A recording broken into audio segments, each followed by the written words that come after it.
come aboard and bring along all your hopes and dreams. Together we will find everything that we're looking for. One Piece.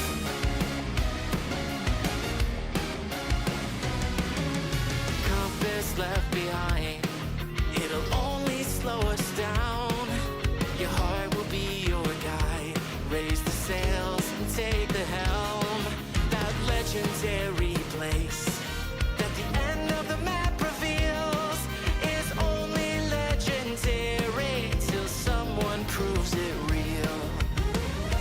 Through it all, through all the troubled times, through the heartache and through the pain, know that I will be there to stand by you, just like I know you'll stand by me. So come aboard and bring along all your hopes and dreams.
Does no one know who they're dealing with?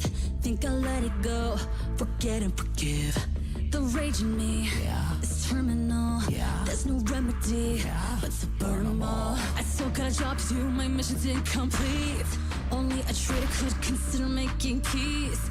The princess has to pay for what she did that day, for what she took away. Storm's coming, I can see the clouds. No one is gonna save you now. And hard rain is gonna fall down like gravity, like gravity. Eye for an eye says you owe me a debt.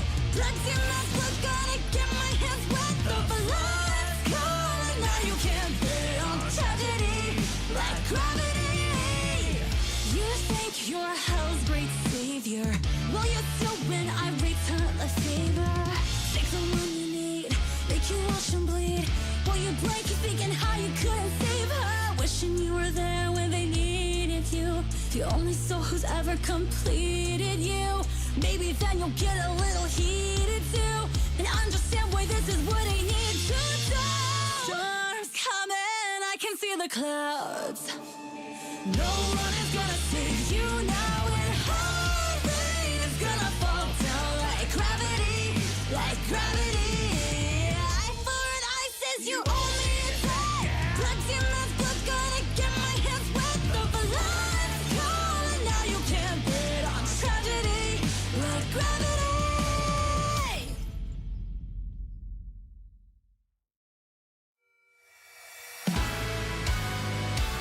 Always in a conflict, other times I'm broken. In this crazy place we call our home. Ever since the day that I was born, I've been alone. Now with you, my tears are all dried up. You're all in my dreams, I wanna go. It's where I'm home. I met you at the wrong time, secrets for a lifetime.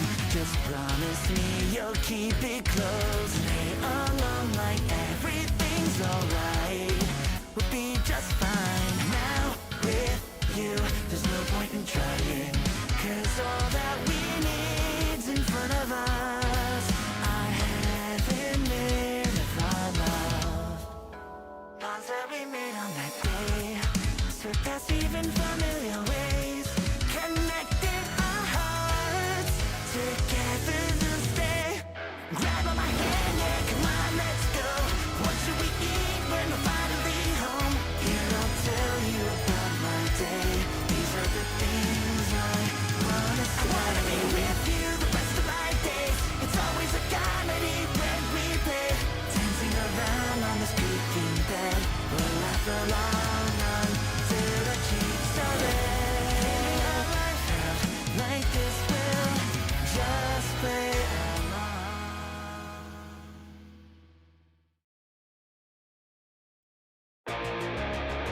Yeah,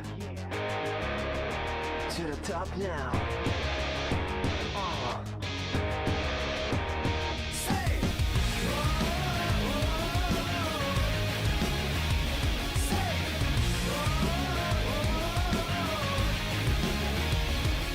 Let's do it again,そうどれだけ baby 立ち上がれば my dream come true 問われる覚悟の強さ試されてるような everyday 言い訳で小さくは止まる気なくて飛び出した世界はダブルのルール空振りの隙間に迫って現実感だ容赦なく beat me hit me また倒れても、もう一度立ち上がり前を見たものだけが最後に笑うのさ Only winner We gotta go to top まで Glory Road いつかって歯向かってそれが僕たちの Hard no days 平凡な毎日じゃ乾きやせないリスタート逃げないで風当たり強く生きてゆこうゴールまで遠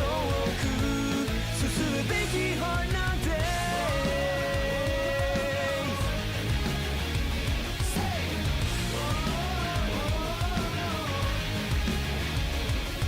Let's do it 剣引き潜めベビーチャンスな当てるタイガーアイズ思考のスピードじゃもう誰一人追いつけない間違って正しい道戻るよりもそのままタフなルート開いてゆく迷い出す心を見せるわけにいかないいつらはて You're my best friend 最大のライバル、折れずにまっすぐに同じ夢に向かわって栄光をつかめごつぶと We gotta go to 遠くまで Glory Road 決断して強がってそれが僕たちの Hard no days 無難な選択そんなのあるわけないいつだって最高で後先なんて考えずに行こう願いを束ね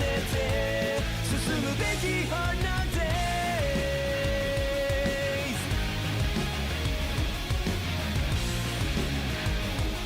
光の先 Make my day 君と目が Changing life 広がる電波今表現しようタフな道さえ軽く乗り越え傷跡の数だけきっと輝け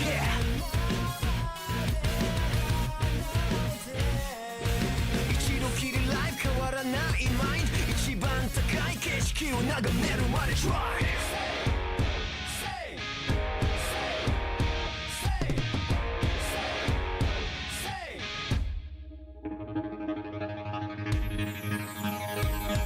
歯向かってそれが僕たちの Hard no days 平凡な毎日じゃ変わりやせないいつだって逃げないで風当たり強く生きてゆこうゴールまだ遠く進むべき道 Fight 決断して強がってそれが僕たちの Hard no days 無難な選択そんなのあるわけない最高で後先なんて考えずに行こう願いを束ねて進むべき Hard no days 光の先 Make my day Make my day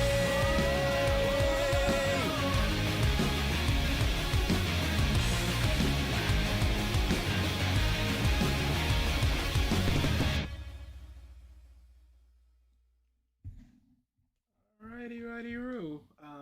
Is Phil not dying really that bad? It's bad. I mean, yeah, it's bad. But it's there's no easy reason to- for it not to have happened. I think it would have been less bad. Just like with Conus's dad, you know, you get this big shock moment from Conus, but for the most part, it happens. We move on. It's done. But he gets this big speech and all this stuff, and this big cathartic, and then Vivi just bawling her eyes All out. we get from it is, oh, he's alive, hooray! It's not like he plays into any sort of plot stuff afterwards. So it's just no reason for him to be alive. Mm-hmm. Hey, DABG, wrong order. Correct order. Oh boy. It's bad, but not the worst thing in Alabasta. I feel like Robin joining out of the blue is worse, and I love Robin. Nah, that makes sense.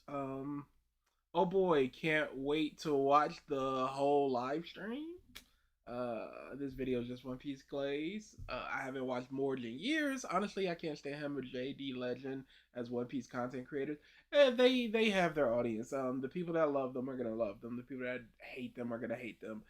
You're gonna get some ebbs and flows where people fall out of favor with it, or they didn't like them before and they start liking them now. It's just the nature of content creation. There's people that we had way before that don't watch us before. There's new people coming in. What can you do? Oh, a Jinbei emote, really?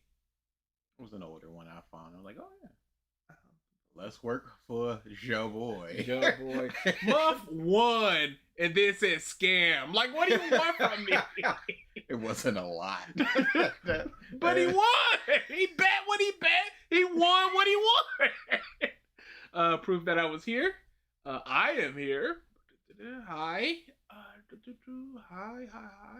Scam. Of course. Snake. Missing steak with pizza steak in your name is insane bars. Hello, how do you do, fellow bums? Wild Morj debut. Yeah, it's the first time we're talking about Morj. Maybe we talked about him in the auction stream, but yeah, maybe. Just made it to the stream. What's up, everyone? I never understood the kid slander. People acting like held of the verse could tank that shank. That shanks. half of the verse. Half of the verse. Yeah, okay. Never understood kid slander. People acting like half of the verse could tank that Shanks attack, even though almost everybody is getting one shot at. People are genuinely saying that Kobe versus Kid, Kobe wins. I mean, honesty impact.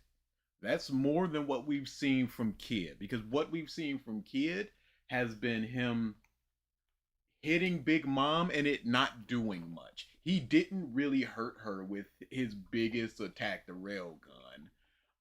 The magnetism that he did to her was an inconvenience at most. He broke her arm and then he just went, all right, it's fixed now. He didn't really do much as opposed to what we saw from Kobe. And if we're looking at it like that, from what we've seen, feats. If we're looking at feats, and he can do that on command, Kobe wins. So the core OP content creators are getting it now. Anybody can get it. We did it in New World Review multiple times. I haven't checked in on him lately, and I shan't. The streak will continue. I think it's just him talking big and smack just to get one-shotted by Yonko after fighting one and actually held in there for a while. I mean, people are going to talk big and then they're going to get smacked up. It just happens. I mean, it's not really Kid slander, because what did we see from Kid? Shaba Odi, he beat up a bunch of no-name Marines, and then he was just like, Admiral coming, let's bounce. He went to the New World, got his arm cut off by Ben Beckman. He went, hey, let's go get Kaido. He was captured. He got out. He ringed out Big Mom, and then he got beat by in Shanks. We don't have too much for him. So for being such a hype person, because he was the supernova back in Shaba Odi. But at the same time, you could say roughly the same stuff for Law. Yeah. The big cutting of the island, you got that. He did quite a lot with Doflamingo. No, he did a lot for Doflamingo, but it, in the same way of Big Mom's arm, roughly amounted to nothing. Mm-hmm. But he has a lot more feats. Yeah, well, he was there for longer, of course. Yeah, but that's what I'm saying. We haven't seen too much of Kid to be like, the Kid slander. I'm like, it's not really slander. It is taking what we see and going, he has not performed to the standards of the upper echelon people. My guess, As Carlo Limo 2154 says, that honest impact did nothing to the Persona high attack at. It did nothing to him, but neither did Garp. It is a giant thing where he is a little tiny person that you need to hit. You don't hit him, you don't. He accomplished what he needed to accomplish, and nothing that Kid has done has been on that level. My guess, East Blue bad cause Serp Village, Drum Island bad cause Wapple, Alabasta bad cause Pell, Skypea bad cause Filler, Long Ring bad cause all of it, Water 7 bad cause Luffy stuck in walls, Marine 4 bad cause Garp set, Fishman Island bad cause Villains, Punk Hazard bad cause Boring, Dress Wrestler bad cause Long and No Night, Zoe bad cause Jack, Whole Cake bad cause No Zoro. Some of those are pretty strong. We'll see. Hey everyone. We shall see. Alex must be like, watching my grandma's dying right now. Also, here's 20. Also, keeping my also DAURPF. Legit must be like, yeah, I'm at this wedding. I don't want to be here. What's up, guys? Like, go to your wedding. Yeah, I mean the Prime Minister of Africa. You know, whatever. Who cares? T23.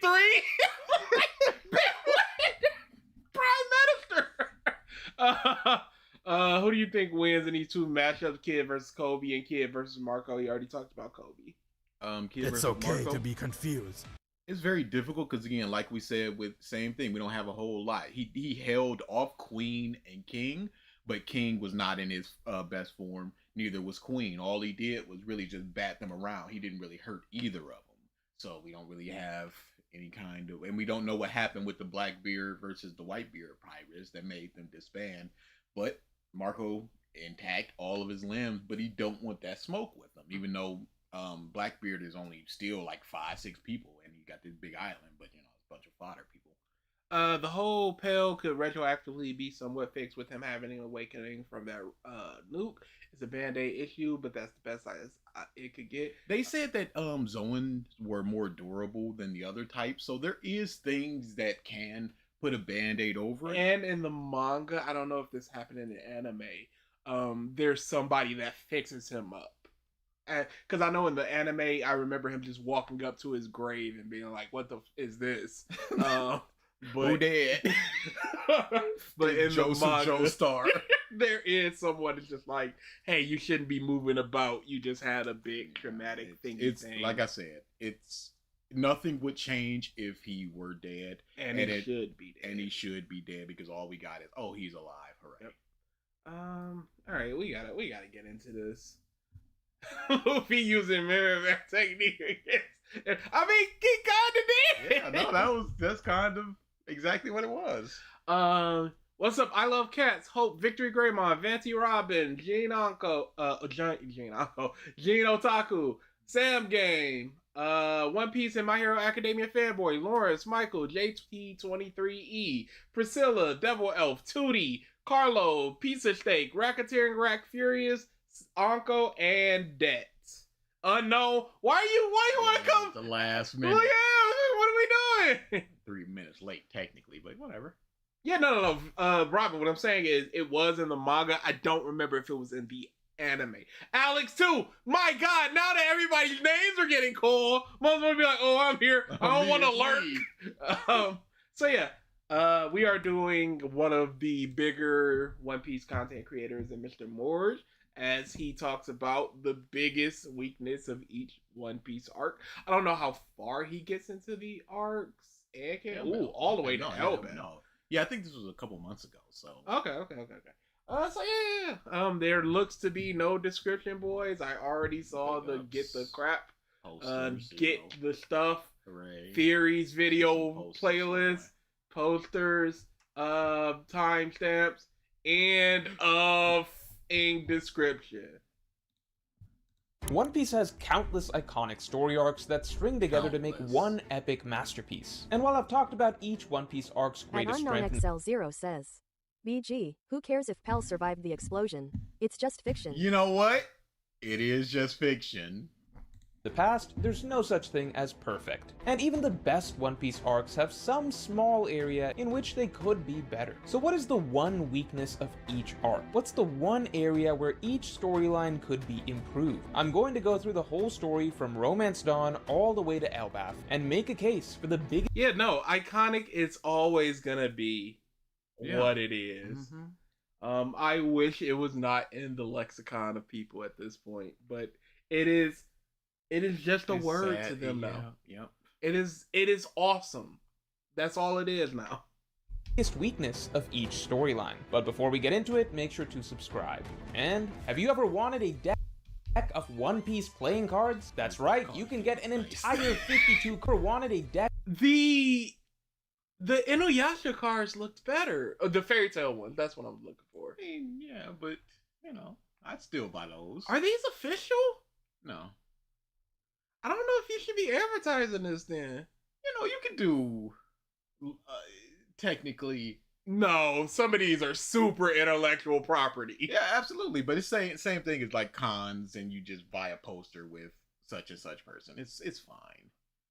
It's in the gray area. Like if they came after him, we'd be like, yeah, you got no grounds for this. But you know, they're not gonna come after this dude when he makes maybe 500 sales. One Piece playing cards? That's right, you can get an entire 52 card.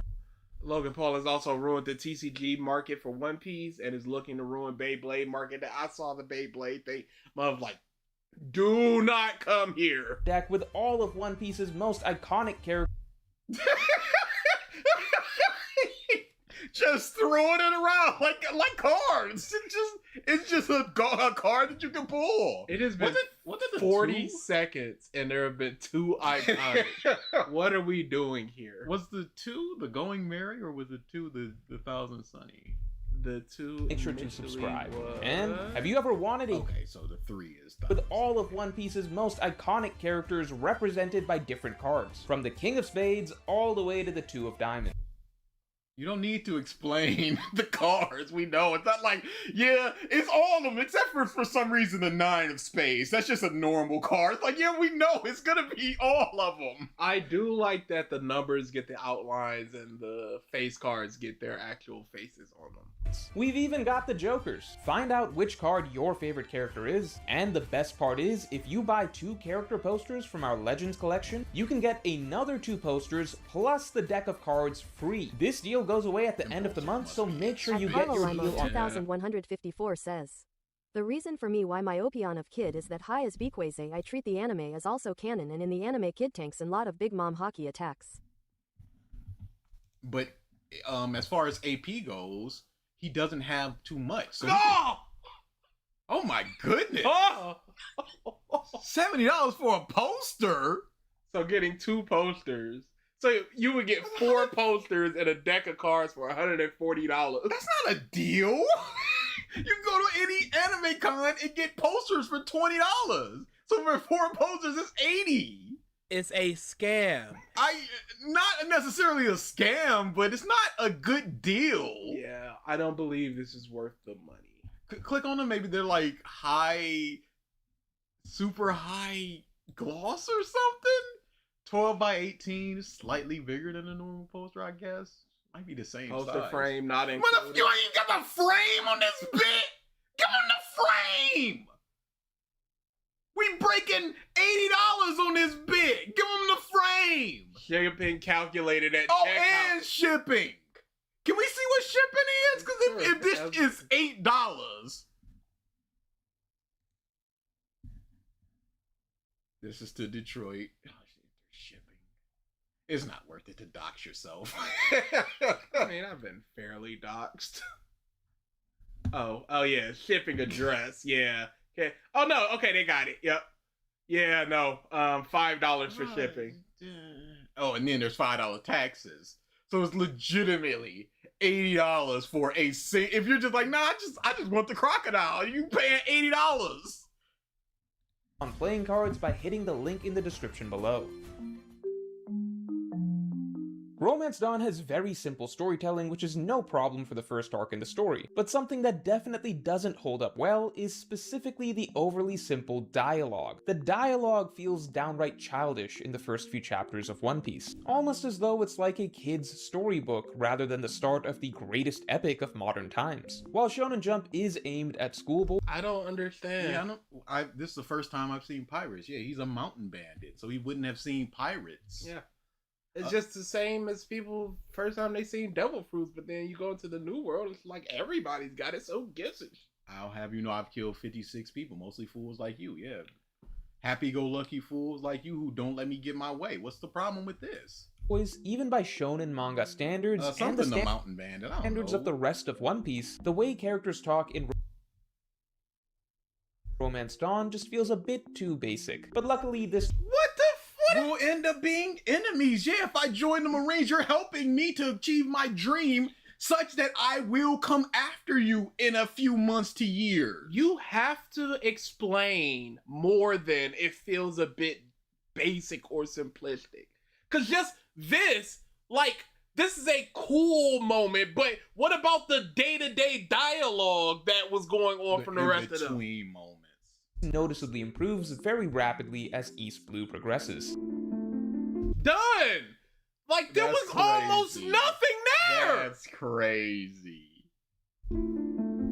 Shellstown is the first time we get one of One Piece's storytelling staples, the Straw Hat backstory. Except Zoro's flashback is maybe the weakest one we could have gotten to kick things off with. Before Oda It wasn't! Luffy's was! became a backstory god, he gave us Quina falling down the stairs off-screen, which to date is one of the most rushed and least emotionally moving flashbacks we've ever gotten in the series. Especially surprising considering yeah. But they don't really need like super emotional backstories. Because I still haven't seen Frankie's spoilers, so maybe they do, but I think Frankie's fine without ever seeing anything. is the first and most prominent of Luffy's crewmates. Orangetown is a largely inoffensive arc, but the battle between Luffy and Buggy stands out as a somewhat underwhelming debut of Devil Fruits as a power system. Most shonen manga aim to sell readers on their unique power system early in the story, and Oda repeatedly builds up. But the first thing that we see is Zoro, who has been established to be super strong, trying to cut him and not being able to. So now we know that this guy is completely ineffective against him. So all you have is Nami, who is not a fighter, and Luffy. And you start seeing him flying around and not being able... There's a lot that we see there. I don't know what you would want from that other than what... We see quite a lot. We see the strengths of it. We see how it's a weakness where he can fly, but the feet's gotta stay on the ground. So it's still like, okay, we can hit him there. And he could be tied up. No, there's quite a lot that we see from that. Death can take you at any time. I think that's the point of Zoro's backstory. Sure. Even then, I think what he means is it wasn't cool enough. Let's hear. Just how special, rare, and powerful these Devil Fruit abilities are right away. As such, there is a good deal of anticipation for the first match between two Devil Fruit users that we have to wait 20 chapters to get to. And when we get it, it's, well, very dull. Especially at a point where...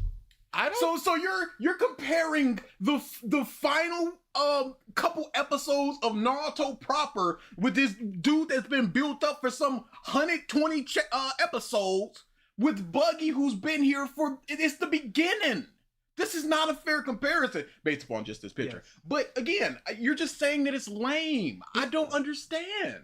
One Piece was having to compete with power systems like ninjutsu and zanpakuto that featured truly mesmerizing battles and abilities. No, what they featured was cool, hard-hitting, immediate, and even then, it was a little bit goofy.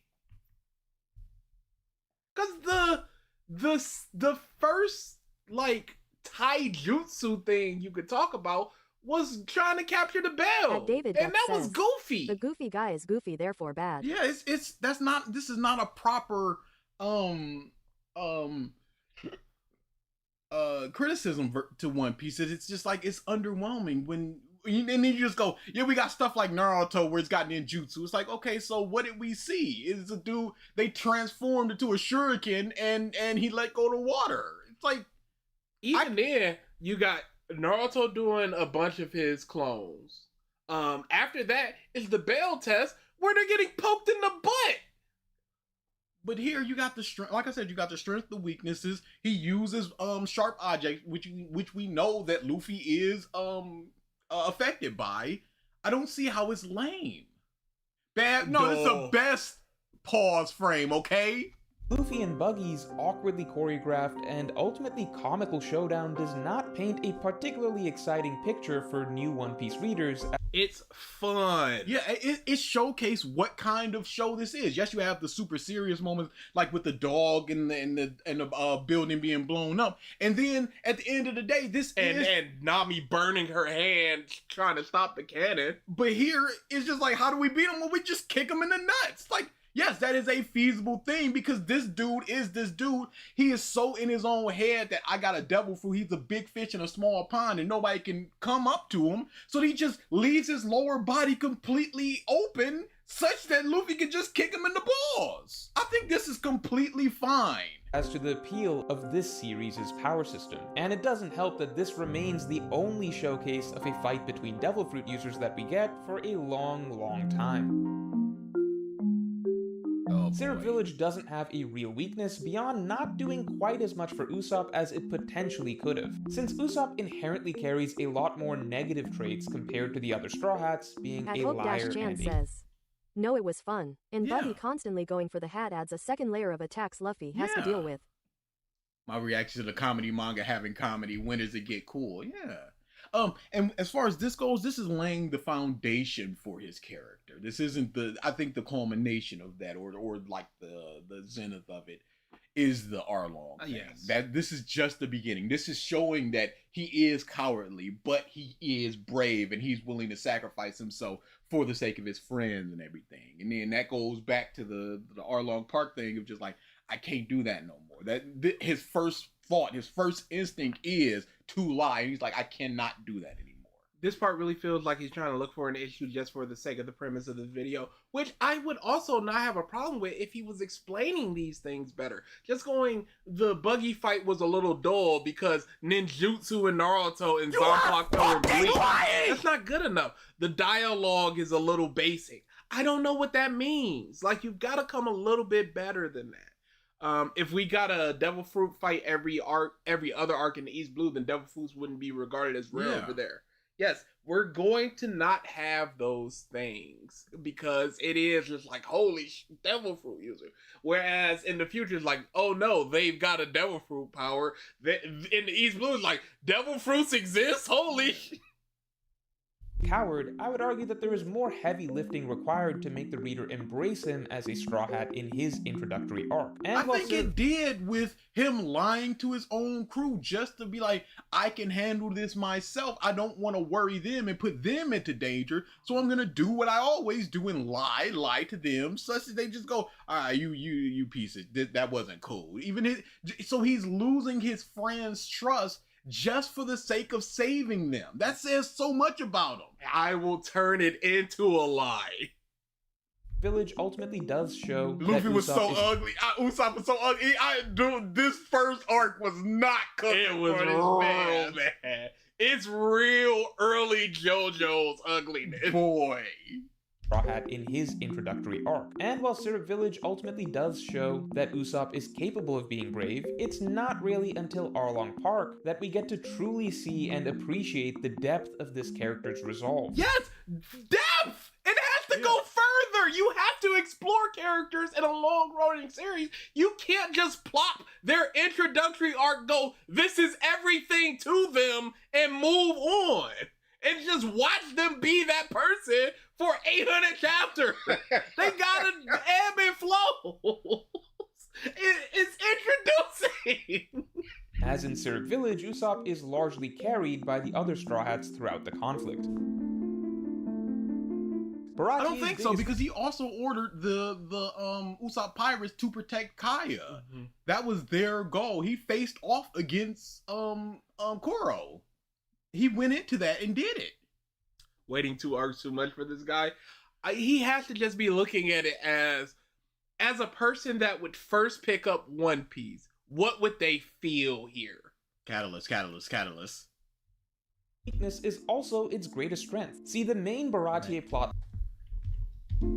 Baratier's biggest weakness is also its greatest strength. See, the main Baratier plotline is strong as is. Sanji and Zeph's relationship is great, Jin is the most interesting enemy we've encountered so far, Luffy vs. Krieg is a genuinely high-stakes fight, but this whole plot is ultimately overshadowed by the Zoro vs. Mihawk detour, which completely steals the show. This is not so much a weakness as much as a narrative structure choice that inherently makes the middle section of this arc significantly more exciting than the rest of the arc, even if the rest is still very good. I feel like there is no problem if, let's just say there's a 50 chapter arc. If 28 chapters was the 10 excitement thing, and then the rest of it is like an 8.5 excitement thing, it is totally fine to be that way. It's so bad because it's so good. This seems like a very lazy criticism. I would agree with that.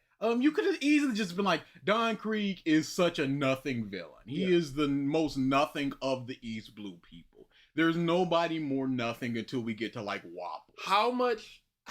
Can you tell me enough differences between Axe-Hand Morgan and Don Krieg? They're just big, angry, I don't really give a about my crew guys. That's so easy to say.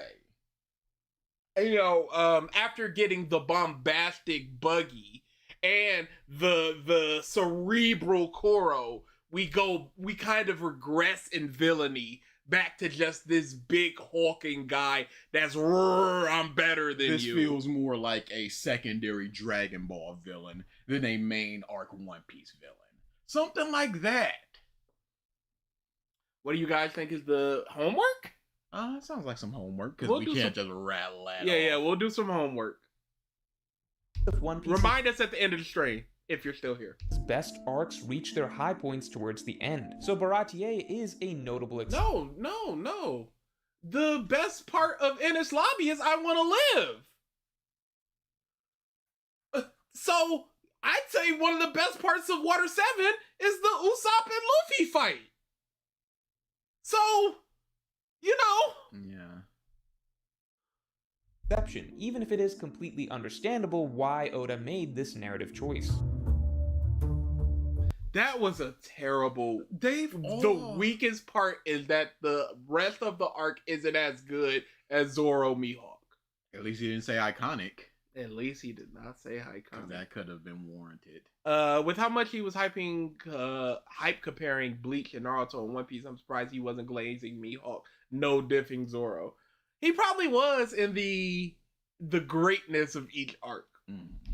Arlong Park is a damn near perfect storyline. If I had to find one area that it could arguably improve, then from a modern 2026 perspective, considering that Oda does often have a penchant towards writing women as damsels in distress, and decades ago this was even more prominent in his writing, I think in retrospect, Nami could maybe have been allowed to contribute in some minor way to the resolution of the conflict. Not to be fair, the I wish he would say how. A distraction for Arlong? What, throwing a pepper ball? How could she contribute?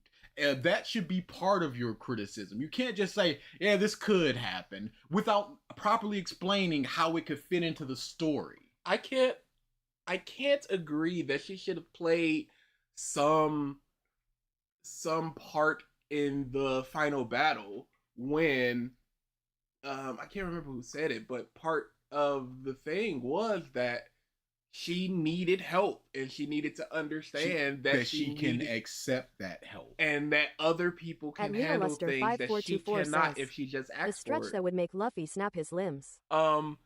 She throughout this entire arc and parts before this arc is doing so much for this village herself and Right. Arlong and the Straw Hat Pirates. She saves Zoro. She saves Usopp. She tells them to run away so she can do her. Even when Arlong is like, "What money?" she runs back and goes, "I'm a better thief. I can get that money really quick. Do not worry, guys. I will handle this." And they're like, "No, we'll go die for you. It's over." And this also shows that she can put her complete and total faith and trust in Luffy. point of her But storyline you tried was to kill Arlong multiple times. Yeah, he just wanted something in the end. He seems based upon the Marineford and the Mihawk thing, he seems like a big end person for the arc. It doesn't really matter what happens before that moment. It's just as long as that ending has that big moment. to finally allow others to help her rather than shouldering everything on her own. So Nami easy. standing in the sidelines technically thematically makes sense, but at the same time it can feel a little weird seeing her let the boys do everything for her, especially But she's not a fighter. Even then, let the boys do things for her, but Arlong's like, "Nami, come back to my side. Everything's cool." And she's like, "Everybody, will you go die with me?" She was ready to fight. considering Nami should be at least more capable than Usopp, who only just stepped outside his safe little village for the first time. It could arguably be nice if Oda had found a way to give Nami a bit more agency in some way without contradicting her growth, of course. She did get agency. She chose to go there. She was ready to kill him. And she sat back and let them handle it. She chose to ask for help. It doesn't have to be her Agency punching Arlong. isn't just action. Every choice a character makes is agency in the story, as opposed to not having agency in the story, where things just happen for them or to them without them having the input. In a way, later arcs of Nami changing her clothes is not agency. because in Egghead she gets the costume put on her, and in Elbath she gets her costume put on her. She does not have agency there. Course, though maybe that take is too progressive and the arc is perfectly fine as is. Y'all not woke enough. No, it's not about being progressive. It is totally fine for a character that has shouldered all the burdens of her village for several years, a decade roughly, to go, hey, can you help me? And let them handle it in the way that she can't, because she's tried to kill Arlong and has not been able to. What would be any different now? I guess he just wanted like the One Piece live action where Nami and Luffy are just in the big building with Arlong. Yeah, that's why I said he should have said what could have been different, what she could have done. Because if you're going, I'm sure Oda could have figured it out. You couldn't figure it out such that because if with you present time. Yeah, because if he presents something, that opens up the door for people to criticize and going, well, that doesn't make a whole lot of sense for her to throw an egg at him or something. People have diluted themselves into thinking that damsel in distress plot lines equal sexism. It can, but depending on the story, no. It's just like everything else in writing. It truly depends on the story and the framework to draw the conclusions of things like sexism or is this racist or whatever. I really just look at it as somebody needing to be saved. I don't look at it as like Whole Cake Island, Sanji needed to be saved. I'm not like, oh, finally a dude in distress. It's just like, no, they need to go help their crewmate. And then Rebecca needed to be saved. It's not like I'm going, oh, another damsel in distress. It's like, no, somebody on this island needs to be saved. People look at it too much in the terms of male, female, this, that. I'm just trying, these are characters. I'm just trying to read some man. Lockdown should have kept the Daddy Masterson storyline.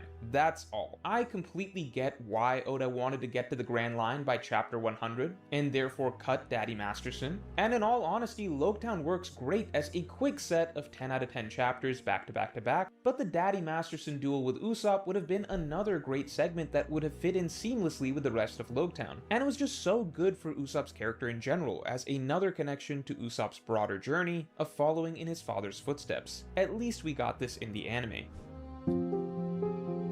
Reverse Mountain is the only One Piece storyline with no real conflict. Even Zoe at least has the looming threat of Jack, whereas Reverse Mountain basically just has the vague problem of Mr. Nine and Miss Wednesday and a short But there is a conflict. What you mean is battle. Backstory for Laboon. This is maybe the most uneventful arc in the story, which is at least somewhat forgivable as it is also one of the shortest arcs in the story. The weakness is there's no conflict? There's no big conflict? The conflict is saving a crew!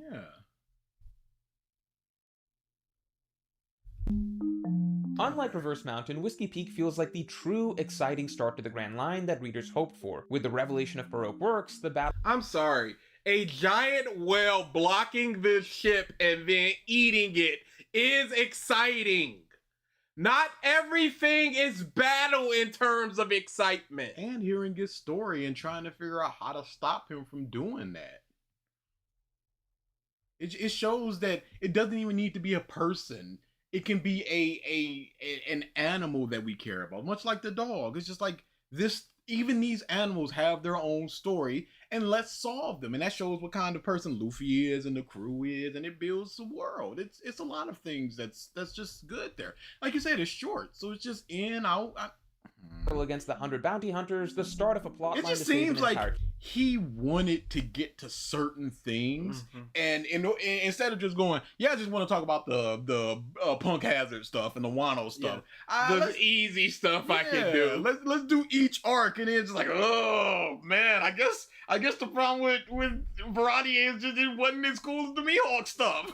With the revelation of Baroque works, the battle against the 100 bounty hunters, the start of a plotline to save an entire kingdom, and a tease of a Shichibukai in the future. But the one glaring flaw in this arc is the absurdly out-of-character duel between Luffy and Zoro. After so many emotional storylines in East Blue that establish the unbreakable bonds between the Straw Hats and the absolute trust that Luffy has in his crew, it feels extremely forced that Luffy would rather believe a random person he just met over his nakama. And it's especially contradictory considering the whole point of Luffy's first storyline with Zoro in particular was that Luffy chose not to believe all the terrible rumors that everyone said about Zoro. And the explaining when he actually has one as opposed to explaining examples why it doesn't work as opposed to it's kind of basic. Real conflict. Dialogue. I don't know. Nami could have did something. I don't know. Luffy instead chose to judge Zoro through his own interactions with him. Now, some say that this is just a gag fight, but just because the fight is resolved with a gag does not change the fact that it's made extremely painfully clear that Luffy and Zoro are both genuinely serious about their duel. The sad part is that Oda could have easily found a different reason to make them fight, as the one part that is believable about this is that inside they both sincerely want to find out who is stronger. As Conqueror's Haki users, look how much he's talking! Bars. And once again, Yo! he could have figured out something. No examples. That is inherently in their nature. But Oda choosing to make the reason for the fight that Luffy blindly believes a stranger rather than trusting Zoro is the worst possible trigger he could have come up with. Bonkers. Look how long he explained that, y'all. Compared to Nami could have done something, man. Whatever. I don't know. A dialogue is a little basic. I don't know. Usopp's not as deep as later. I don't know. This fight wasn't very cool. Buggy, I don't know.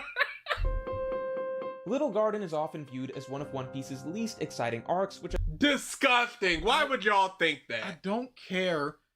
He keeps introducing it as this is the starting point of the Grand Line. This is blah blah blah. This is I don't care what it is. Just say what the problem is. We know we're watching this. I read the manga. I'm watching the video. I know One Piece. Let's go. Bro just went to the kitchen for that one section and didn't bother with the rest. Like, yeah, let me whip up some. You know what? He's cooking a pizza, and he went, let me make this sauce the best sauce I've ever made in my life. Don't go crazy. At least he won't fumble the easy dunks compared to other creators that have been covered. But for the rest of the ingredients, he's just like, I guess I got some moldy cheese here. Throw some slices of American cheese on this. Let me just spruce up this frozen pizza a little bit. Let me scrape everything off and use that crust. I think comes down to Little Garden having a very transitional feel. Despite the fact that Mr. 3 does actually get close to killing the Straw Hats, he is generally portrayed as a bit more of a comical villain, which is a constant subconscious... he's a comical villain, but he's also a very serious threat. I don't understand the transitional feel to this. It is again, we're learning more about the Baroque works. These are upper rank people. It's people that were in the previous arc are coming to this arc. Yeah, it does a lot. He is generally portrayed as a bit more of a comical villain, which is a constant subconscious reminder to the reader that no matter how bad things get, nothing too serious is actually going to happen here. And on top of that, I mean, you can't say that when Luffy is struggling as Usopp is screaming and crying at him about saving the crew. He's just like, this tea is great.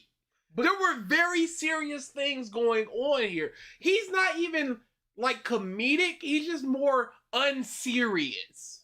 And is the Arlong fight lessened because of what's the difference between humans and fishmen? Our noses? Is that lessened because Luffy made a joke of it? He's not very serious in that moment. Is that lessened because I don't think just having a comedic villain. Hachi was basically a gag, and was the Zoro fight any less tense when he gets thrown up and all that? Because of the gag of Hachi. And right before he goes, it's a gag villain. He goes, yeah, he almost killed 2 of the Straw Hats and the Princess of Alabasta, but he's goofy. It's like, That Zoro's doesn't about really... to cut off his legs just to save You know what I'm himself. saying? He made the Giants look like a bit. Yeah, they're fighting. We see how strong they are. They're legendary. He used a conniving plan to do this. Kind of took out some of the Straw Hats because of it, because the Giant thought the Straw Hats did it. Like, what are you... Once pretty much all the Straw Hats except Usopp and Luffy are taken out of commission, it becomes a bit too obvious that this is mostly just an arc for Usopp to get some character moments. Wow! I don't think that's what it I is. don't look at an arc like, what is the purpose of it?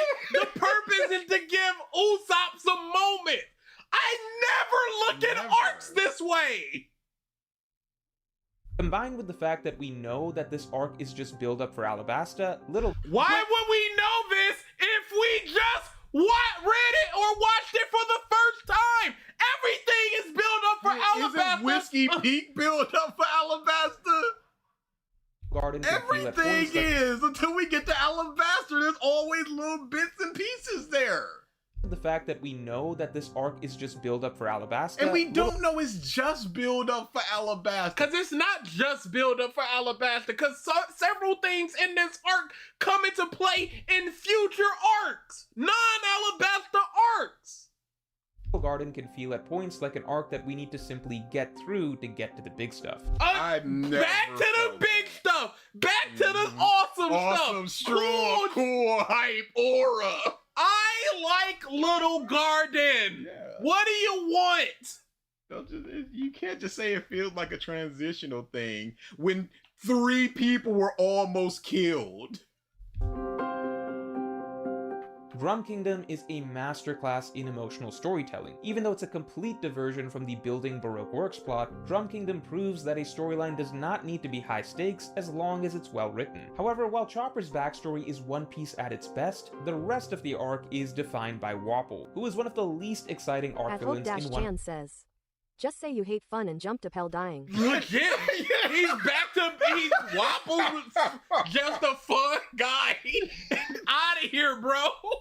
Piece history. He is annoying, incompetent, stupid, and weak, an East Blue level villain who we still have to deal with in the Grand Line. And his henchmen are also the worst henchmen of any villain so far. Now, not every arc needs a strong villain, and part of the point is that Wapol is weak, but even if that's the point, it doesn't change the fact that the final fight of the arc feels like an obligatory task to check off, rather than a climactic finish. No, Dude, it gave us one of the best moments of you see the flag is still standing and Luffy climbing the mountain is one of one in One Piece. Pell. Nothing else needs to be said.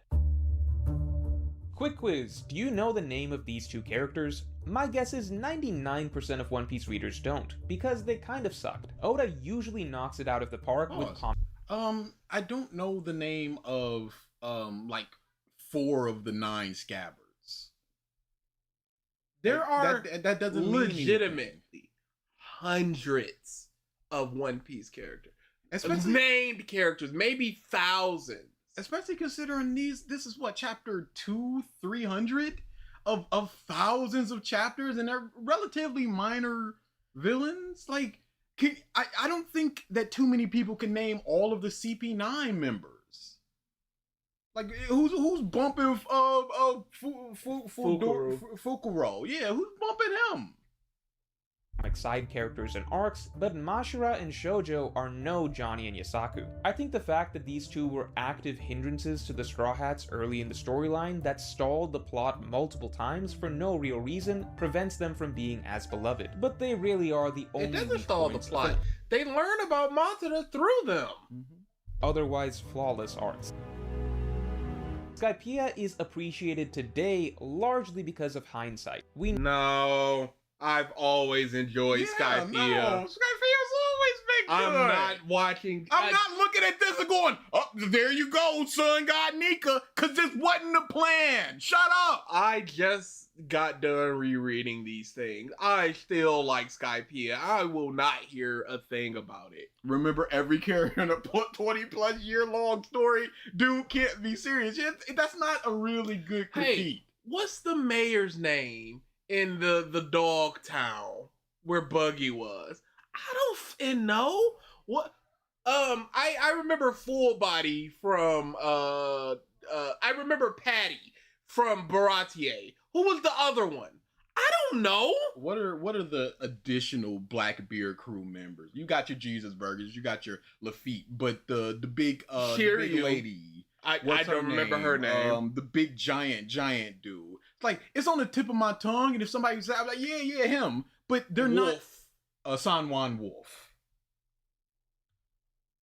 Now recognize that Skypiea had significant lore reveals, but when experiencing Skypiea for the first time, a lot of readers or viewers... I don't care about a lot of readers. What is your point? Is this your point, or are you polling the greater One Piece community? Because we would need to see that. Doc Q's another one. He's the Major Boodle, and his horse Stronger. I like Stronger. Boodle was the man. Muff looked that up. They looked that up. They ain't know. I don't even know if y'all are right because I don't know. Lore reveals, but when experiencing Skypiea for the first time, a lot of readers or viewers get bored. There's even a subsection of the One Piece community known as Skypiea skippers. However, this makes sense, as while Skypiea is one of the longest One Piece arcs, it lacks most of the elements that make One Piece's longer arcs engaging. Besides the very end... What are those things? Because most of the crew get a fight. They get big moments. You got the Chopper, I'm also a pirate thing. Yes. There's so much there. This is the only one-on-one Robin fight that we got in 30 years? Don't just say it lacks a lot of the stuff. It's got the emotion. It's got the comedy. It's got the big villain. It's got the rescue person. It's got what doesn't it have? One of the best images of Luffy in the clouds in the sky after ringing the bell. Don't just say it doesn't have things that make One Piece great. What are those things, and how is it lacking those things?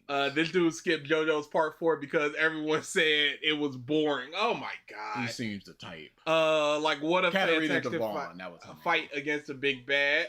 My brain kept swapping her name with Cavendish for some reason. Cavendish, Katarina. It's there. Like I said, we haven't seen her since Egghead, and she only popped up there for a second with Von Ogre, who I remember because I also the top 2 flashback of Nolan. Nolan had a good flashback. Yes. So yeah, we got the big flashback as well. The actual is he talking about? Yeah. Zoro bust out several fights. Move. Several interesting fights. Nami was instrumental in helping against Inaru. All of the Straw Hats were trying to take down the Beanstalk. What? Cool Sanji moments. What cool, smart Sanji moment? Different trials, so people had to deal with abilities that were so different. The orbs, the swamp.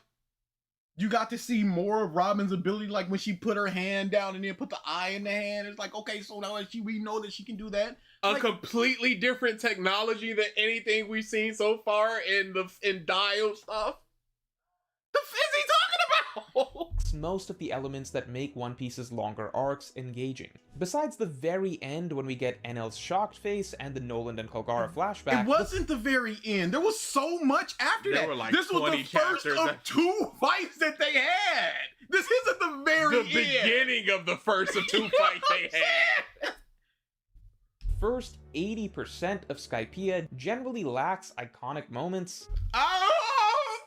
That's the problem with the weakness of the Skypiea arc is that it lacks iconic moments. Notice, Buff. They say it lacks iconic moments. Holy dude, come on. Is that all we're looking for here? Is that all that it takes for something to be good? Or it has an iconic moment, therefore it's good?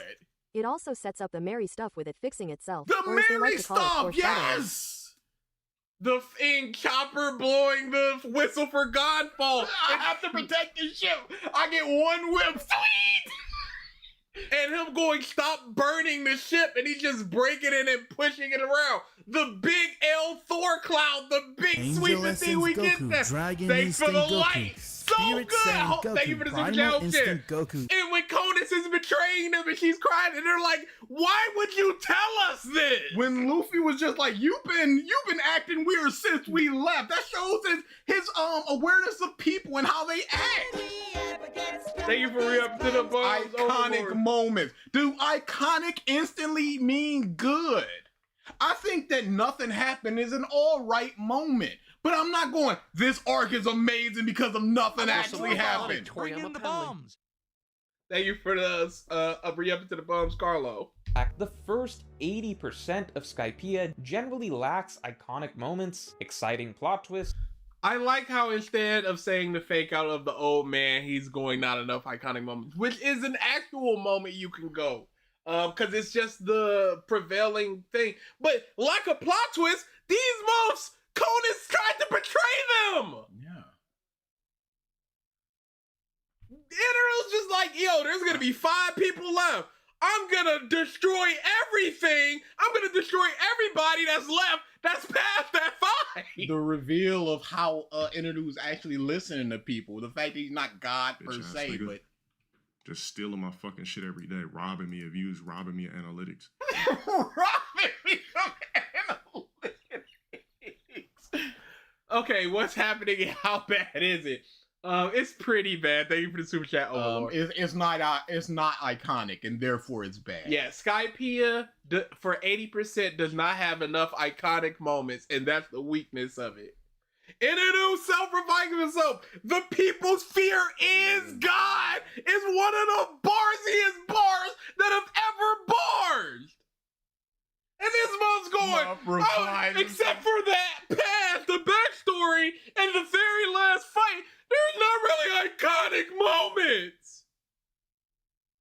Usopp's spell is hilarious. Phew. Do people not love when the Straw Hats just chill? That's some of my favorite stuff. He does not feel like the type. He wants them to get to it, get to the battles, get to the plot, blah, blah, blah. He does not want them being around on the ocean and Sanji putting a flower in Robin's hair. He don't want that. I love that. Seemingly based upon this video. I love Usopp falling through the clouds and them having to rescue him. Louis trying to bite the finger like, oh, this sucks, and then throwing it and it hit Usopp. That's good stuff. And Luffy getting super jealous of Na'vi being good at the wave, and he's just like, I want to ride this. It suck. I hope you fall off. Great fights, or dramatic scenes for the Straw Hats. With most longer One Piece arcs, there tend to be a lot of story beats that are memorable. For example, in Alabasta... Pause.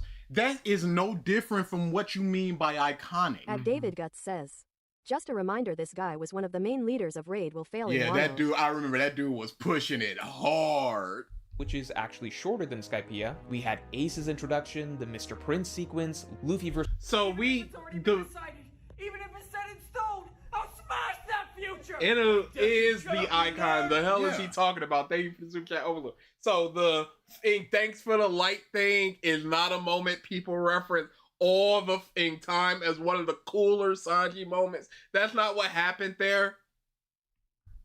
Versus Crocodile in the desert, the Baroque Works fights, the Poneglyph and ancient weapon reveals, and of course the iconic finale. And you can make a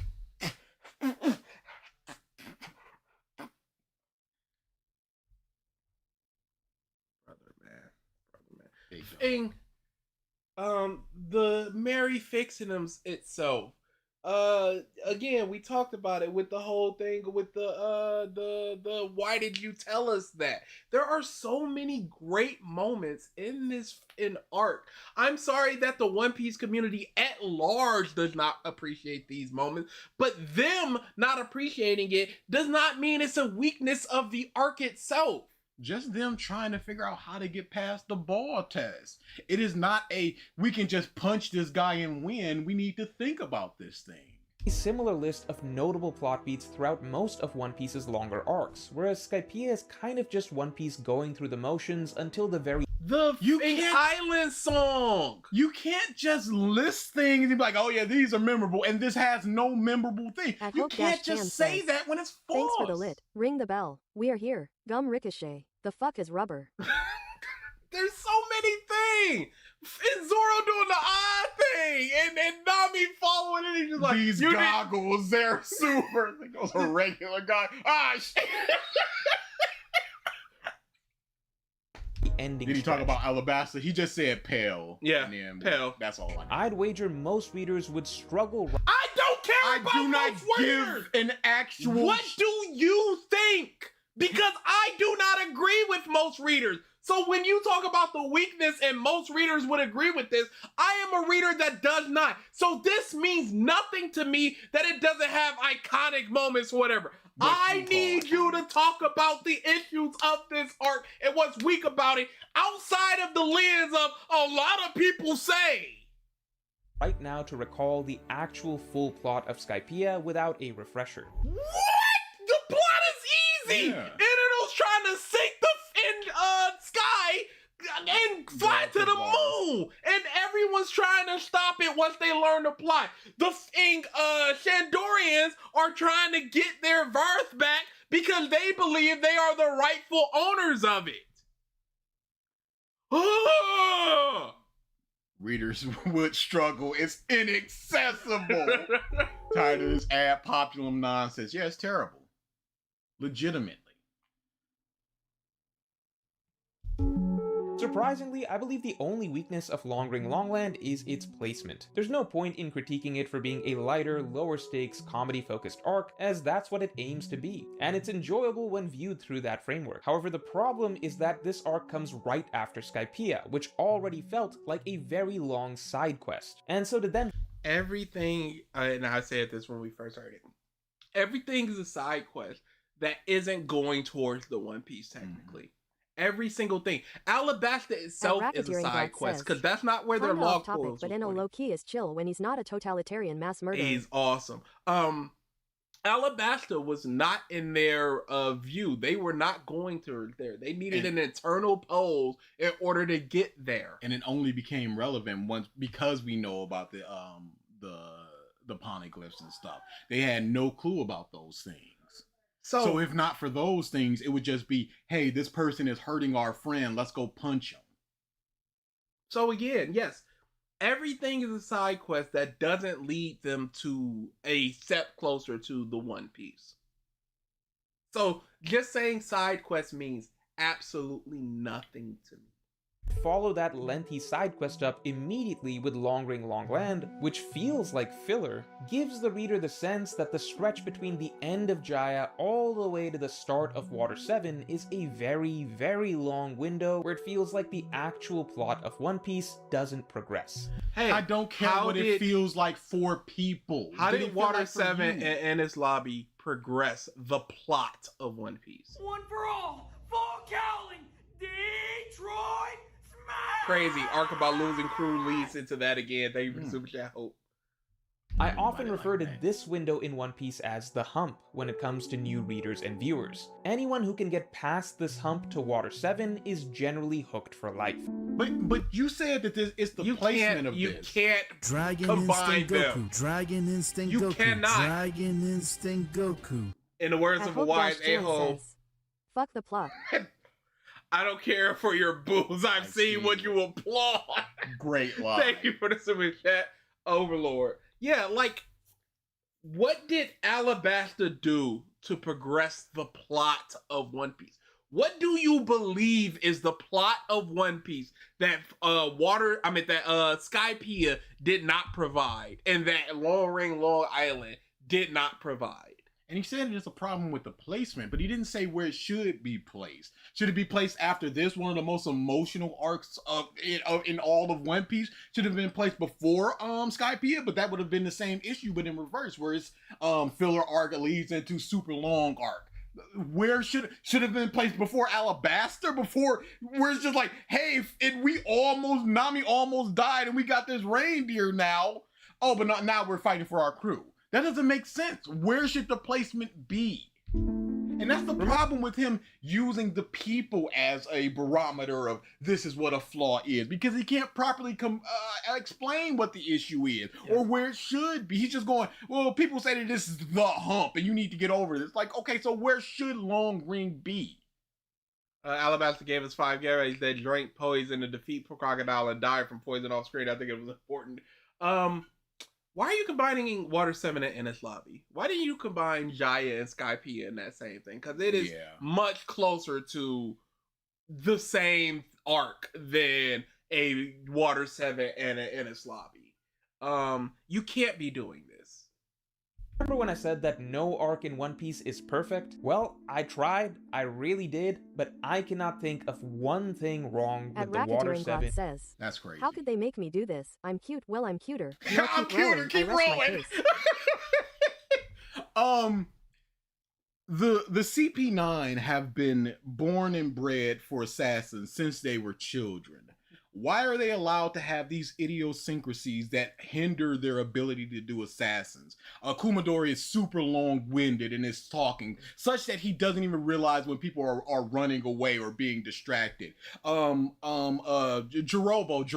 whatever his name is, the wolf dude, he plays with his food. That's not conducive to assassinations. Chapapa, Fukuro, whatever his name is, he's also not very serious. He was sitting there. He's a big orb man with a zipper on his lips. He was sitting there waiting as Frankie was putting all the. Why does Frankie have different emotions based upon what he drinks? Why did he program that into himself? Akira is an underwhelming power up. And if he knew that would happen, why did he not take that function out of himself? Unless he didn't know that would happen, in which case, why would he not be testing this on himself? Surely you would be like, I run on cola, what would this do to me? The swordsman captain that was like, I'll protect my crew when they're on the train and Zoro defeats in one slash. Or Bone. Yeah, T-Bone. Everyone's like, oh my god, it's T-Bone, blah, blah, blah, and he gets one shot, and then there's really nothing that comes from it or for it. Aqua Lagoon, they talk about the big wave that come, and Zoro and Luffy just treat it like nothing and just completely one-shot it. They built that up for all that time, only for it to be like, bam. You can't, come on now. This is that pure hype, glaze, awesome, iconic. Yes. It's all iconic. That's what this is. Yes. And that's why he combined it, because it's just like, well, they're both iconic, they're both perfect and completely flawless. So I'm not even gonna say Water 7 flawless, Ennis Lobby flawless. Waze fight. You don't think it's serious? Fukuro has a zipper mouth because he's a blabbermouth. Why did they not stamp that out? Sniper King, though the best in fiction, did come out of nowhere to save Frankie and Sanji. Where did he get that mask? A literal nitpick, but where did he get that mask? When he's up on the Tower of Justice and he's sniping those people, they couldn't be CP6 people where they had just a base Tekai where they could just block these little tiny pepper shots. These are just people just getting sniped off, and they're in charge of taking Robin, the most dangerous person in the world of the government, over there. And they have zero defenses? Come on now. You can't. This seems so. Things to talk this about. seems so heavily like, I don't want the One Piece community on my neck. So perfect. In any Slobby storyline. If you have a critique, then please let me know in the comments below. Wow, why even do the other arcs then? Kind of basic dialogue. That's worthless. Just find a worthless critique and keep it pushing. Oh, but in my eyes, there is genuinely nothing that could be improved. Crazy. You again, you've already said nothing's perfect. And I understand you said, I tried, blah, blah, blah, blah. This cannot be improved. That is impossible. I think Thriller Bark features the best Straw Hat team battle ever, but the individual... Well, you think? Number one, what else do we have? And number two, that's obviously the one. Who else is going to talk about what else do we have? On battles for the Straw Hats leave a lot to be desired, which would not normally be an issue if not for the fact that this is the final arc for the Straw Hats to get one-on-one fights. I don't think that the Sanji versus Absalom fight leaves a lot to be desired, because his fight isn't about just taking him down, it's about protecting him. You should check out his theory video on Luffy being born out of an egg. Why would I check out you do with that theory? Come on now. Why would we do that? Why would we subject Who are ourselves you? Do you know who we are? Chopper fighting an evil doctor. Again, that's more of a battle of ideologies than a battle of fists and punches. But you get to see how he views helping people and saving people, and how I forgot his name. The doctor just sees people as, yeah, they're experiments, whatever. It's all for the sake of advancement. Who? What? The doctor that Chopper fought. The big dude. Oh, Hogback. Yeah, so we got to see that. I don't know what you mean. Please, to be explaining the one-on-one fights. The post time skip. This is the last round of fights for Usopp versus Piranha. No, that legitimately off you. That is not only Usopp's best fight. I'd argue a top 10 fight in all of One Piece. I'd say top 5. So I'm not hearing this. I ain't hearing it. I'm not hearing this. I already got Hogback, you muffs, and looking up. I see y'all. Our main characters for the next several hundred chapters. And in that light, well, only Usopp versus Perona is actually good. Zoro versus Ryuma is solid, and I enjoyed it. Beyond that, again, what's wrong with it? Don't just say it's solid. Was it the choreography? Was it the power scaling? What was it that made it solid as opposed to Usopp versus Perona being good, which you also didn't explain, and you're also not going to explain this other than Sanji pervert. Sanji versus Absalom is a joke. Luffy versus Moria is... You didn't explain it. I expected too much. The conflict is born from the framing of a joke, At but the Racketeering conflict says, itself is not a Perona joke. trying to cheer him up because of how pessimistic Usopp is Keep gold. fighting! It'll get better. It's so Explain good. yourself, you baby! But this again, this fight is Moria has a whole lot of different abilities that he can use, and Luffy is a straightforward fighter, so he needs to think around these things. I think those things can be interesting, and I think that it is interesting. one of Luffy's most forgettable fights in the story, and I genuinely think most readers don't even remember that Chopper and Robin versus Hogback happened. I love that fight. It's very reminiscent of Kuwabara's "Talk to Me, Guys" thing, where they don't want to hurt Sindri because she did nothing wrong. So please snap out of it. And he goes right back to, I'm sure most people won't even remember this. It's an emotional fight as opposed to just punch, kick, get out of here. Zombie girl crying forever rent free in my head. Legit, it's great. It's not super flashy and super because it's overshadowed by the Oz thing, but at the same time, this is a good Chopper moment. If I stretch this video out by explaining my points, I reach into weirdo territory. Bears. Exactly the best lineup to close out the entire pre-time skip. I really struggled to think of anything for this perfect run of chapters, but I did realize one tiny issue. Oda has explained that he did not originally plan the supernovas. He came up with the concept last minute at the request of his editor to make Sabaody more exciting. And this is actually observable when rereading Sabaody, as there are inconsistencies in how the supernova are written in Sabaody compared to how Oda actually decided to write their characters for real later on. Law is portrayed as a lot more edgy and antagonistic here than he later turns out to be. Kid is written to be far more... Because he's up against his peers, as opposed to, he has no plan here. When we see him next, he's just like, okay, now it's time to get to Doflamingo, time to get to Kaido. So he has a plan, so he's not going to be as snarky as he was. But even going into Punk Hazard, where he's leaning up against the wall, he was pretty snarky there. I don't know if this is necessarily edgy. He put up a middle finger, and then I don't know what he means by that. More philosophical and reflective than he is in the post-time skip, where he is basically dumb and simple-minded. Capone Beige is very... Because at this point, you could say that Kid has been just coasting. He's just been going through killing people, and then once he gets into the new world, he sees that, oh, time to get serious, just like the Straw Hat. So he's just like in all of this. Let's see what he said. They don't even... How is this philosophical?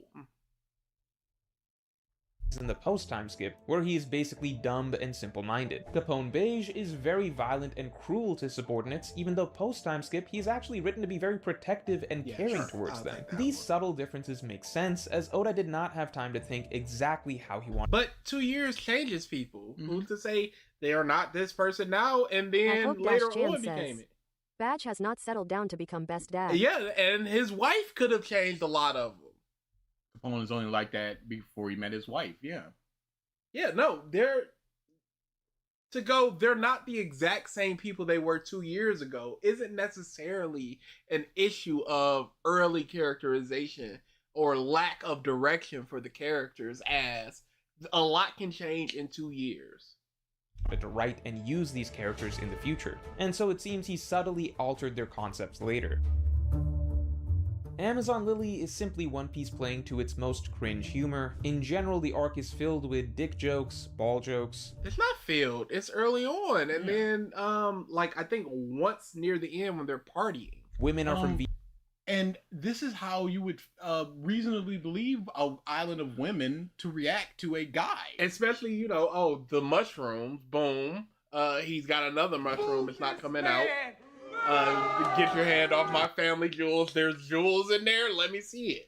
This is funny! I've added flowers and fruit to make it cuter? That's funny! But you could just say it's not your brand of comedy, but just going, it's cringe. Again, now you're going into, I believe it's cringe, as opposed to the wider people. Yeah.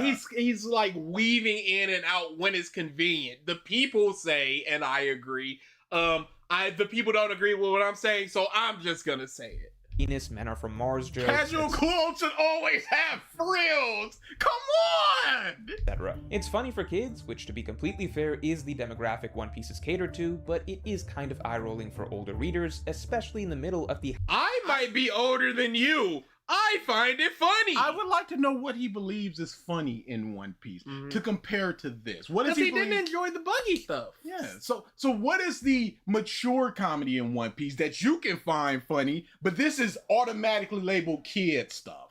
Again, like I said before, fart stuff, still laugh at fart stuff. Yeah. That not Liam Neeson, I forget his name, the man from Airplane. Funny old dude. Oh, yeah. But he had an interview where he just playing his fart box in the middle of his sentences, completely bad, and that's hilarious. Fart jokes are funny. It doesn't matter what your age is, and you're just going, it's cringe. That says nothing to me. high-stakes plot of the Summit War saga. One could argue that Bon Clay getting away without any consequence at the end of the arc is a little questionable. I don't consider the Bon Clay... Number one, we don't know what the consequences are. We haven't seen his face, so his face could be messed up. Number two, stand 10 toes down. It could be seen as slightly questionable. No, 10 toes down. One Piece baiting death again leads to nothing. Moving on. Yeah. 10 toes, muff. Don't stand on this whole chest. Say it. A situation to be like Pell, where Oda clearly wrote a death scene and then walked it back. But the fact that Bon Clay gets off completely he's up against Magellan, who has been shown to have this super poison. The two people who have been shown to... Is it right outside the window? That's a loud cicada. The two people that have been shown to have the antidote for the poison, a former jailer and Eva, are gone. So now we have to ask, how did he survive that poison? Got free from IDA and BG, wrong order. Poison Man and is partying it up in New Kama Land after this tragic quote-unquote sacrifice is the only slightly... No, the actual problem with Impel Down is Ace and Jim are at the fucking bottom and they just hanging out. questionable part about Impel Down. I mean, Luffy was only saved thanks to Ivankov, so how was Bon Clay saved? But again, Oda didn't actually write a full death scene here, so I don't really mind it. He's up against, I just remember, because there's also other people in the room. There's no reason why he should have survived that. Because they would have had to, because they're in the office, so they would have had to throw him in the trash. Yes, the only thing you could say is they captured him for interrogation as opposed to killing him. But again, that's pure headcanon. There's no reason he should be alive. I don't know if Marineford has any weaknesses. If I had to stretch, I'd say maybe the believability of the war could be slightly improved in hindsight, as in retrospect from today's perspective, the Marine side really should have completely crushed the Whitebeard pirate side in the first 5 minutes or so, but hey... You don't know that. You don't know the strength of all of these people. We saw that Diamond Jozu was able to stand up to the slash from the strongest swordsman in the world, and he's the 3rd commander, and there's so many other commanders, so many other fodder people. Yeah, we don't know the pure strength. That's what I would say is my biggest issue with Marineford. It's just a bunch of people. Hey, it's Whitey Bay. Here comes Flamenco. It's just like these Marco dudes. the Phoenix. Marco, shut up. Marco's hype. But even still, it's just, oh, you're Marco the Phoenix. Yeah, so it's just these dudes. It's just in 30 people that we're just now introduced to, John Giant included. Don't ask me what his name is, because I remembered you all. And it's just like this line of giant vice admirals, and they're there, and then Sengoku, he's just like, oh, he's the Buddha. It's just all of these powers being introduced here and now. They do one thing, they do 1 or 2 things, and then they piss off. That's my biggest issue. It is a series of battles At that MF mean nothing Curry other says, than hype and aura. Von Clay slander is unjustified. You will shall seek overthrow in injustice. And it's just like, here comes Whitebeard. He's already sick. He's already decrepit. He's already old. And then Squad, some dude stabs him in the chest. Hockey, what's that? Doesn't matter. But he just stabs him in the chest, so that brings him down even further. And then it's just like, oh yeah, Squad, I was promised blah, blah, blah, blah, blah. And then Squad never shows up again. It's just this dude that stabs him in the back. And he's like, oh my goodness, Squad stabbed him in the back. It's like, I don't know this dude. And then especially considering we've already seen Blackbeard is willing to betray his crew. So it's not even like betrayal within the Whitebeard Pirates is an unheard of thing. And he's just like, oh, I was promised this thing. And I'm like, Squad, you believed it? It's like, oh no, I'm a fool. I'm Squad. It's like, who gives this shit? It's just a way to further nerf him when they've already established that he's not at his best. I don't like Marineford. Hot take. Good drama at the time. Nothing other than they should have beat him because I say they should have beat him. I also do not like Marineford. I love everything about post-Marineford except for surprisingly the central flashback. The Luffy Ace Sabo flashback is obviously important, it gives us some good context for Luffy's past, but it's ultimately not that sad or emotional in my opinion as far as flashbacks go. Oda practically spells out, does every flashback need to be sad and or emotional? Why is it not sad nor emotional? Can't it just tell a story? From the start that Sabo survived, which I think gently softens the loss of Ace in the modern day a bit by establishing that, in my opinion, as far as context for Luffy's past, but it's ultimately not that sad or emotional in my opinion as far as flashbacks go. Oda practically spells out from the start that Sabo survived, which I think gently softens the loss of Ace in the modern day a bit by establishing that we can expect a replacement brother to show up pretty soon. But he won't be Ace himself. People have grown to like Ace. I like Ace more than Sabo. Dadan best mom. Yeah, she killing it. Oh, Gart, what the you were there and you let it happen? You piece of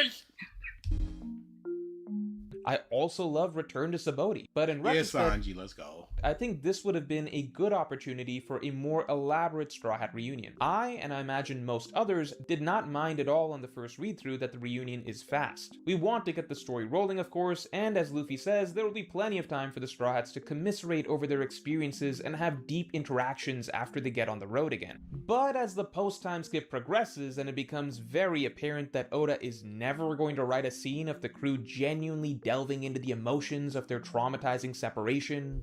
Why would he? I would have liked it. What part? I would have liked more crew interactions like that. No, crew interactions is fine. I'm talking about the straight up delving into the emotions of their separation. That's not, Frankie don't do that. Their 2-year time skip and subsequent reunion. In retrospect, I feel like Return to Sabaody was the best opportunity for some of those interactions to happen.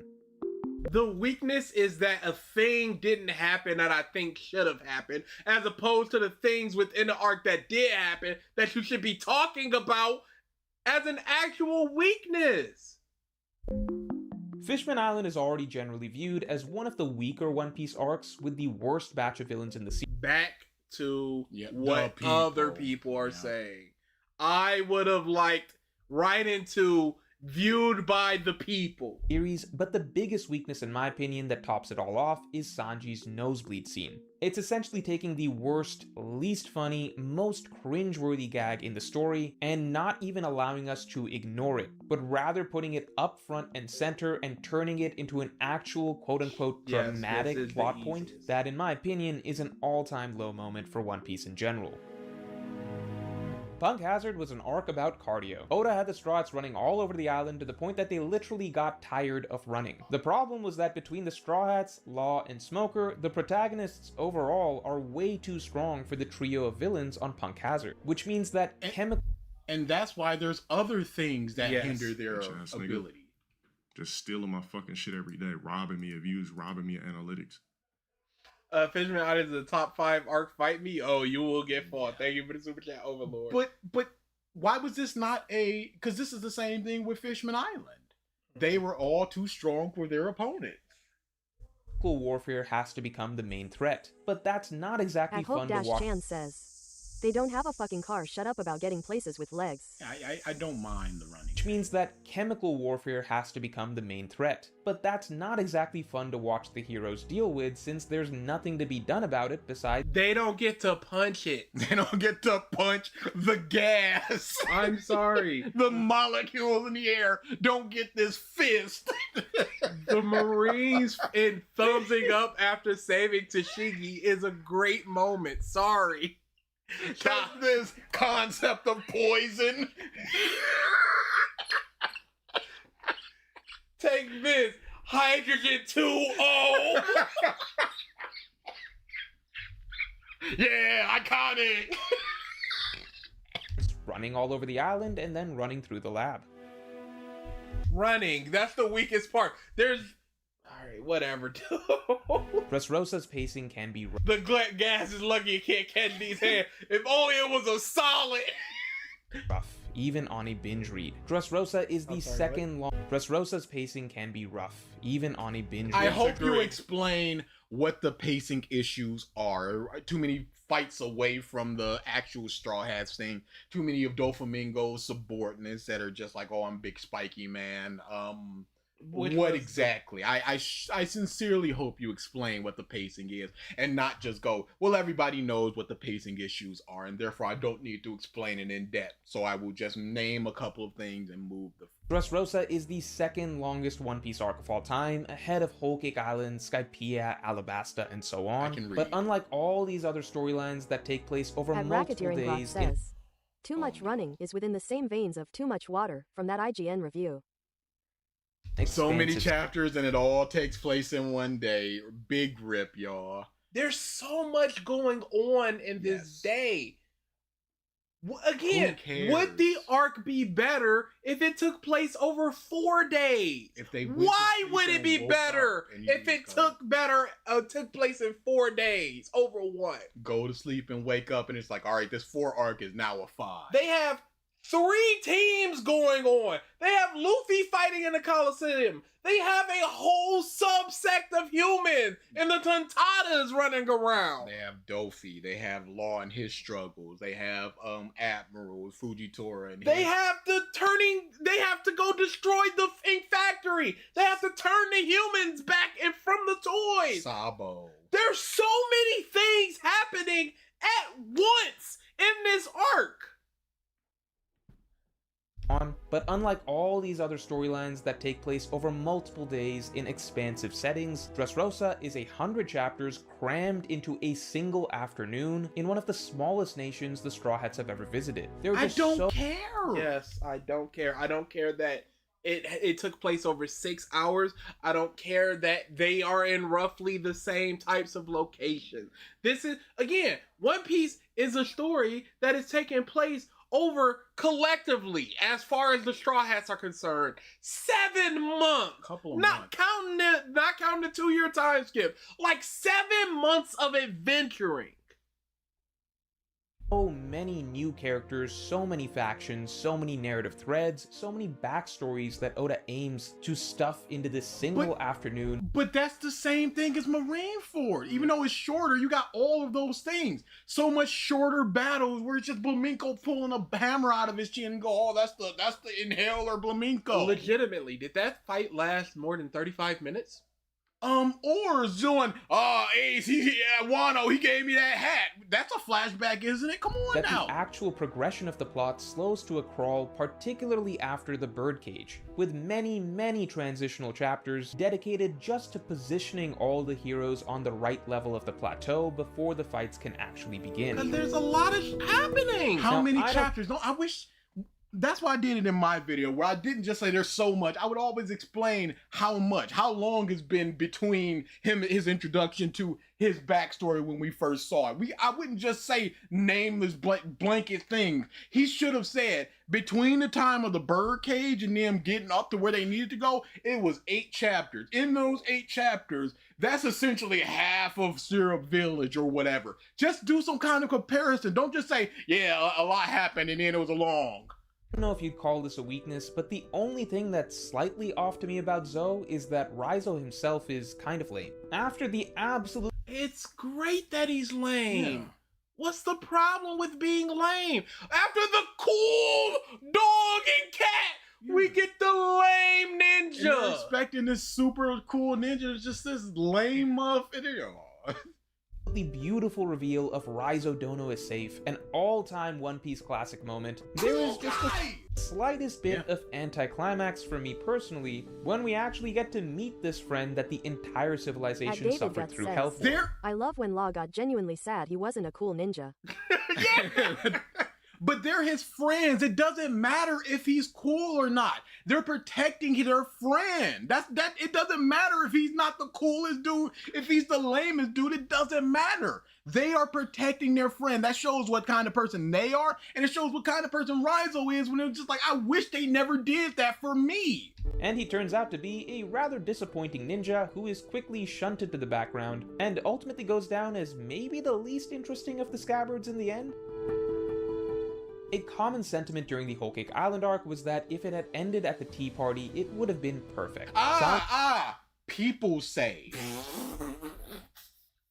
Sanji had gotten his dramatic moments with his father and brothers, the Straw Hats had reaffirmed their bonds with Sanji, it seemed like the Big Mom Pirates' goals had been foiled, and the arc had seemingly concluded with a bang. Divine Instinct Goku, Ultra Essence Goku, True Divine Essence Goku. Thank you for the super chat, Overlord. The problem with Zoe is that the joke is a text note, a joke. Crazy bars. But as it turned out, we were in for a long chase sequence. In my opinion, if you already nail a good ending for a storyline, revealing that that's not the true ending and there's actually a whole other act to go is risky business. No, because that's what you believe is a good ending. Mm-hmm. There's still the a lot heroes to have deal with. won and they get away clean. That's your ending. It's just gambling with the goodwill you've built. While there are several important character moments that come out of Whole Cake Island's final act, and Luffy vs. Katakuri was an all-time great fight, at the same time, the chase overall did feel like it dragged for many readers, as Big Mom— God, give a about many readers! I didn't feel like that! I love that! And now what? I constantly go back to Big Mom just being on the thing, Sunny. Like, standing there big and posing as they're all just staring at this thing monster. Emperor going, all right, I'm dragging her and me into the sea, I guess. continued to say wedding cake over and over again for dozens of chapters. Yes, because that's her character. That's what she is wanting. They established this early in the arc. If she wants something, she's going to be in a rage until she gets that thing. It was established and now it's being paid off here. They are in threat constantly because of that. Every time we cut back to them, they're either being chased and worried about it, or they're on the ship going, how do we deal with this? So these are the weaker members of of the Straw Hats and a dude that's not even a Straw Hat yet, that we don't have a good grasp of his ability. So we like, can he take Big Mom? What's the issue here? And she's getting weaker and weaker, so it's just like, okay, so now we need to figure out how to beat her. So they split the cloud, and then they electrify her, and they do the big punch. They do all of these things. There's so the weakest much Straw here. Hats on the ship. And they dealing with to stalemate a Yonko. And he's going, well, it's too long. Rinsed and repeated the process of the Straw Hats nearly getting caught but escaping again and again, and the lengthy Sanji baking a cake plotline may have felt a bit more worth the wait. Just stealing my fucking shit every day, robbing me of views, robbing me of analytics. Playing so much! Even a super chat hope. One Piece suffers from success with fans like so. Like, I can't believe that it's just like, oh, the chase was a little long. Even though so many different things are happening with this. Or, no, the problem is the entirety of the third act. If it had had a longer lasting effect on Big Mom at the end of it all. In defense of Wano, between brilliant moments such as Big Mom's amnesia, the Ice Oni's, Kinemon's death, and Hiyori's powerful final words to conclude the arc, it has no real flaws.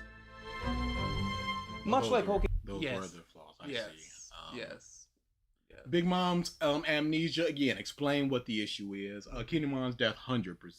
Hiyori's statements at the end, what's the issue with that? Big Mom's amnesia, the Ice Oni's, Kinemon's death. The Ice Oni's, that gave Chopper something to do with it. It ramped up the tension there. Zoro was there, so that was potentially a big person in the Straw Hats crew that could have been taken out. It further shows the lack of care between the Kaido's people and the Kaido's people between each other, because Scratchman is just like, whatever, here's this thing, deal with it.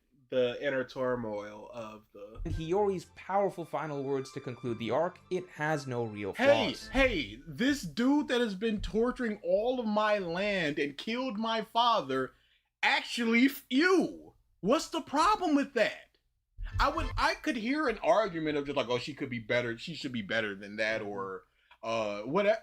But I would like to hear that and not simply have it be, here it is. People don't like her speak because they think that it makes her racist, because they don't understand the point of what she's saying. How is she racist? Yeah, I don't know. It's legit. Hey, these were your words. You killed my daddy. Phew. I'm not playing a princess role. I'm not being magnanimous and a nice person, man. Phew. And Overlord Silverheartane says, this video is giving big. My steak is the juice and my lobster is too buttery. Energy. It's too juicy! Egghead is a near masterpiece that fumbles a bit with a dragged out ending. I would argue that the story reaches maximum hype when the Gorosei arrive, but from then on we have this bizarre stretch of storytelling where Vegapunk gives a very, very long speech, spanning many chapters, and the entire story practically grinds to a halt as we're essentially just cutting all over the island and to outside world characters during the speech. No, it tells the world about the history of the world and that there's so much dirt here, and do not trust the Marines and the Navy and the world government. That part, absolutely. But it is we're gonna stop the story to explore the way everybody's feeling. I'm fine with that. There is very minimal meaning. I mean, I can see this being the biggest weakness of the arc, quote unquote. Full progression chapter to chapter. And when the speech ends and it seems like it's finally time to get back to the action, the arc's conflict immediately resolves with a plot device. So let me know in the comments below what fake out Dever. And again, make a joke instead of explaining what the issue is. I don't think, based upon this, because there are things to talk about with One Piece that are a lot of issues, and you can properly explain it. Based upon this, I don't think, because this is 3 months ago, I don't think that Morj is properly capable of explaining himself to the level of which I would find acceptable. This is not a good video. Yes, we will do a little Goku T23. Cause that boy I saw, you gotta know what's up. I gotta know. I gotta know. What is going on, my C fans? Welcome back to another. He's back. If this month, why is he tanned? At meme-spicy says, he is doing jokes like he is complaining that One Piece does. Hey, that's a good point. Another what if, and today is actually a pretty interesting what if. What? Fans, welcome back to another what if, and today is actually a pretty interesting what if. It's actually a pretty interesting one. Unlike the trash I've been putting out. Like, come on, don't say that My Little Pony. There's a very interesting story behind it, as opposed to the other one.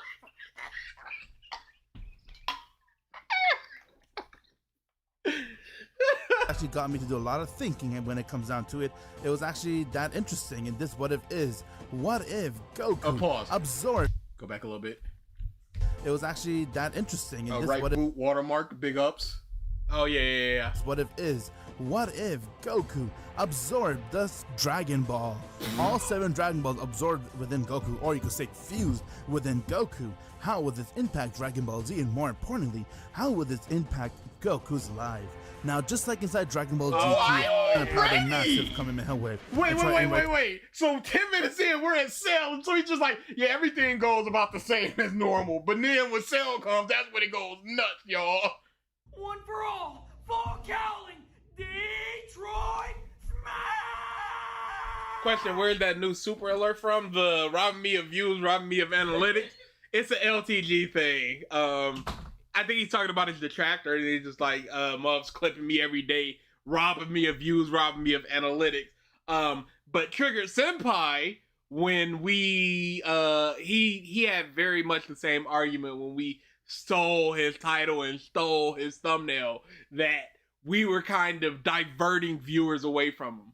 And because it's very much the same, I just stuck one of his profile pics on there and just the robbing me of views, robbing me of analytics. So no, Triggered himself did not say that. It is a LTG thing with just his avatar on it. I was against it for a long time, and I'm probably gonna add the Marine Ford video that Morj did, because I'd like to see why he finds that so good when it's an arc that we don't find particularly good. Oh, I did not clip the Meme Man yet. Crazy. I have not clipped that yet. Crazy. That's crazy, bars. That is totally crazy. The 7-star Dragon Ball, they will now embrace of what's going to happen inside this series. So my Z fans, let's buckle up that seatbelt. Let's go to this ride. This will be one interesting series. But before we start, please drop me a like to this video. I'll really appreciate it if you guys are excited to see this. Then drop a like. Drop that like. We should be doing that. He is right there.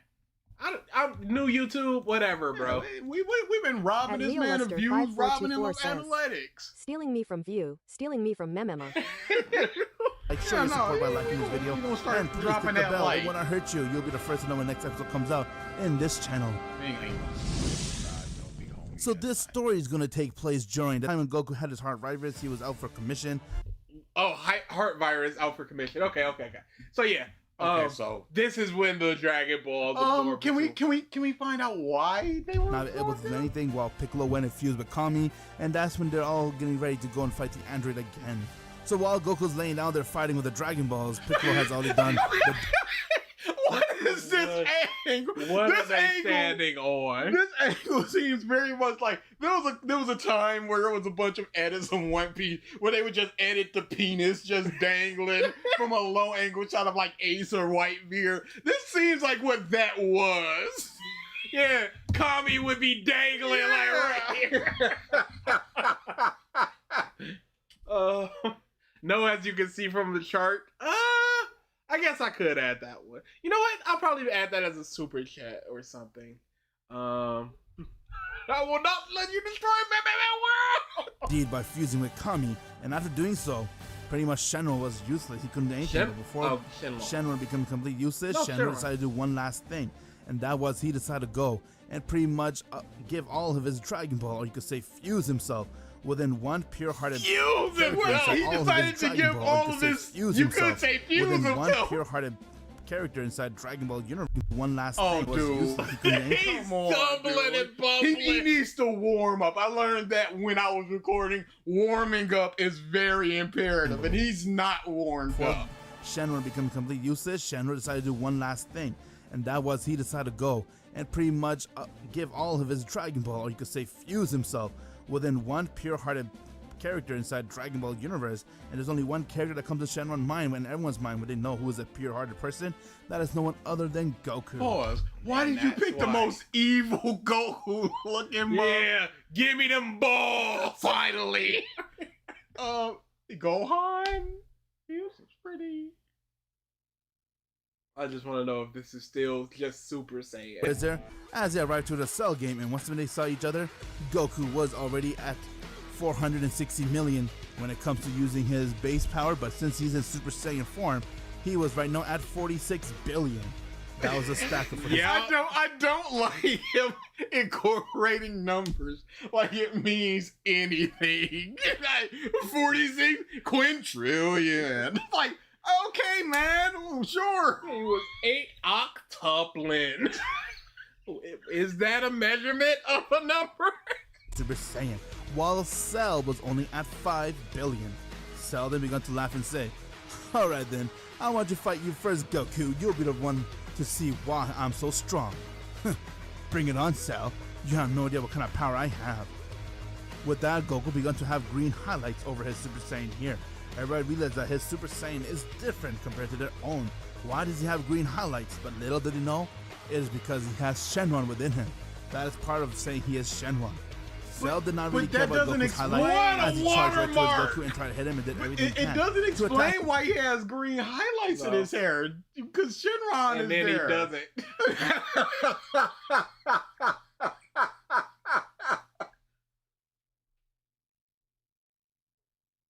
Yep, okay. Yep. And then he just beats Bootinks because his power level is 18 go billions. Yep, he did. He won. Oh, yeah, cool. Oh, okay. I don't think that it's very good to just Beerus and tried to begin to do everything he can to hit him and kick him, but Beerus was taking easy all toying the with dragon. Goku as he went to take Goku away and he went and striked him, getting Goku to be sent flying. Goku then got right back up as Beerus was annoyed by Goku and said, "Come on, I was expecting some better fighter. You're not that strong. How about you remain sitting? Is that so? Well then, Beerus, let me show you another form then." With that, Goku went out and screamed. How about you remain sitting? What? Yeah, just keep breathing. Why don't you stand over there?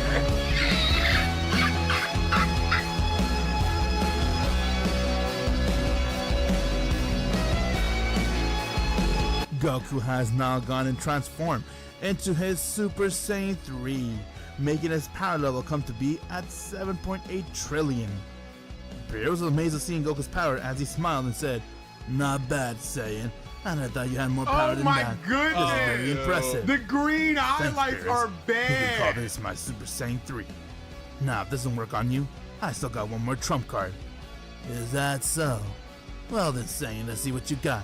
As Goku and Beerus went to the ready position, and now the next one started. Yeah, wait, all the Z fighters watching this battle intensely since it doesn't make any sense. There's a weakness. I know there is.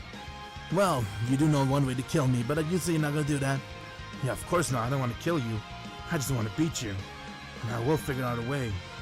With that, Goku was on a brink of losing, as he decided to go and let everything go. Eyes are terrible. Jesus Christ! Oh no, that's bad. Oh, Yeah, Jesus yeah, Christ! Rocketeer and Grab says, That Beerus "By the way, what are y'all's opinion of the lastest op chapters? Also, can this guy fucking turn down the audio for those soundtracks? Editing is not that hard."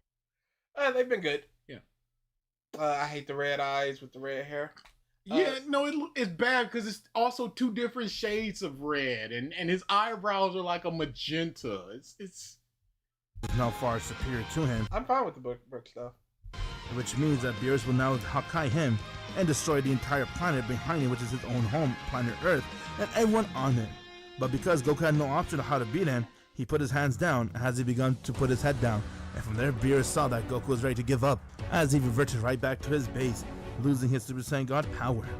With that, Goku began to hear voices in his head and said, Goku, Goku, don't give up. We are all with you. We know you can do this, Goku. Why? why is he giving him words of encouragement? Why does he care? Shinron doesn't know he can do this because Shinron was terrified of Beerus. We have to deal with that our entire life. He is a very reckless god. But with you now standing in front of him, we know you could do it. Wait, we? Who are you talking about, Shenron? It's just you. And there's also me, Goku. Brother, man. Can you change the voice filter a little bit? Who are you talking about, Shenron? Got one zoom up, zoom in. He's always had that voice changer. His Shenron has been consistent. But can it be different for Porunga?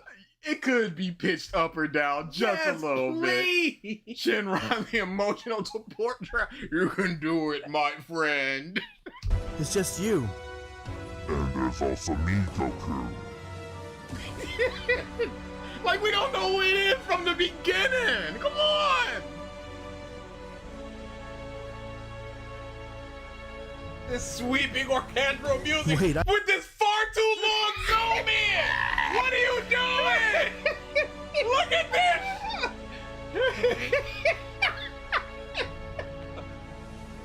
Bro! Like 20 seconds. Wait, I know you. You're the what's that place called? Okay, no, he was supposed to be okay. And Leo Luster 5424 says, "What up, my dragoons? I'ma help ya out for Namek." Yeah, Planetamic. You're a Planetamic's dragon, aren't you not? That is right, Goku. My name is Porunga. I too hate Beerus, just like Shenron. And Shenron told me everything about you. It is nice to see that you're his fusion partner. But now you're standing before me. Yeah, because this is just a thing we can do. Yeah. The Destroyer. I have seen a lot of people die by Beerus' hand. I do not want to see you end up the same fate. That's why we're here to help you, Goku. No offense, guys, but what can we do? He's too strong.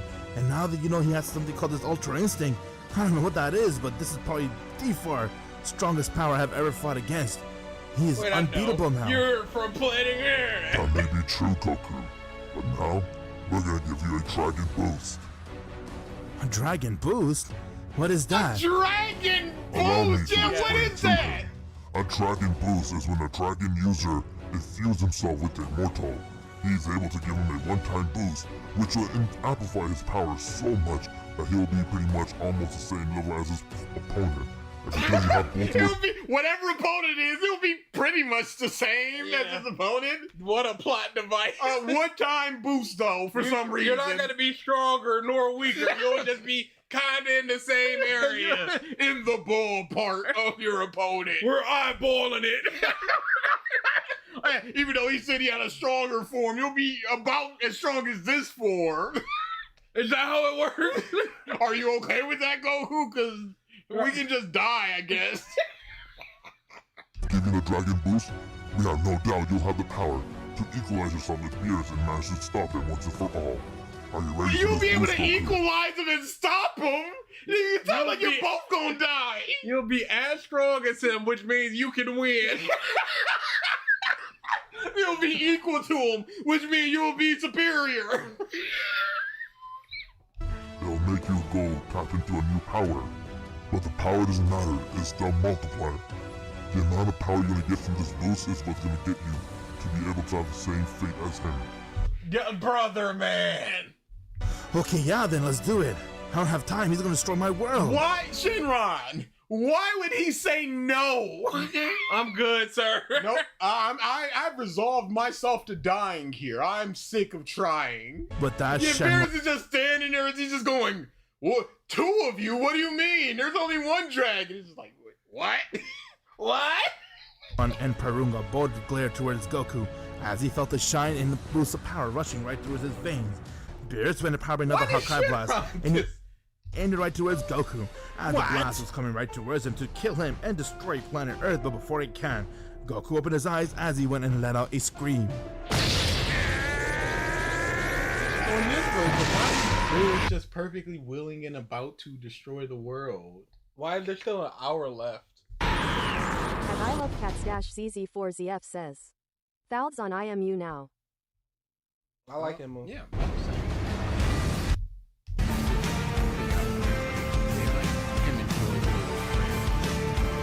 The green, blue, and red look so ugly together. No. Goku has now gone and dispersed Beerus' attack as he got the boost within him and he is now transformed.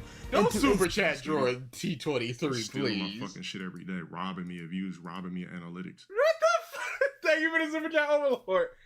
Shiron, before I die, I want to pour all of my long, thick dragon essence deep into Goku's sleeping, unconscious, near-death form. Kami, that feels illegal. Shiron, dying, don't care.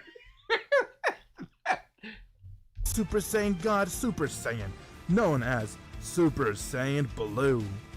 Goku was able to now temporarily use Super Saiyan Blue amplified power thanks to Shenron and Porunga. Beerus was shocked to see that and said, "Ah, not bad, Saiyan. I never thought you had more fuel within you. This is impressive. Show me what you got then." I don't know what this is, Beerus.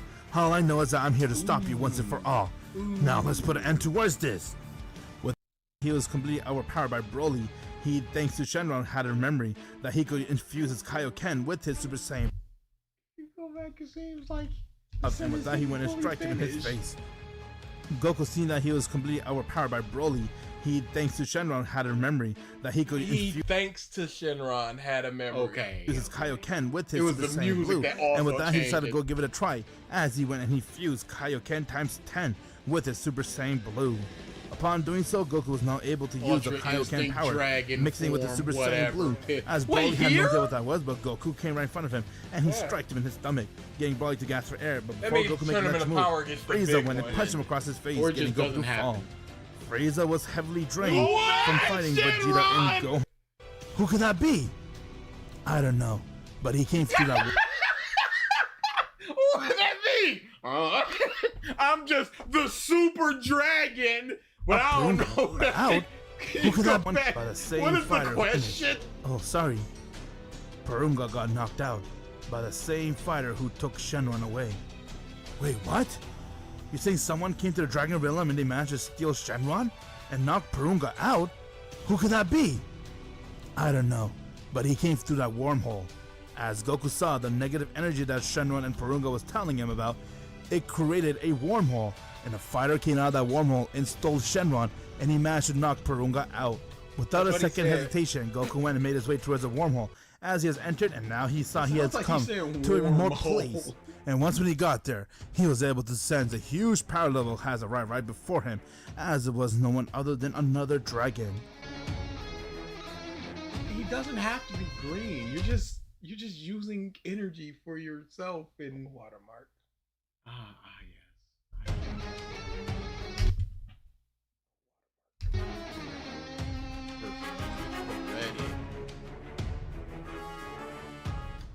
Huh?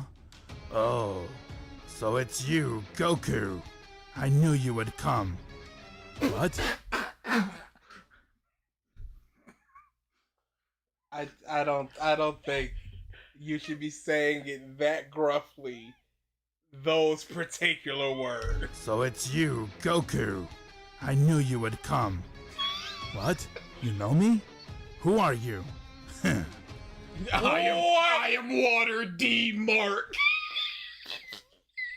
What's with the pink? What on his is up lips? with the? Well, Goku came, and Shenron knew it. I am Zen Shenron.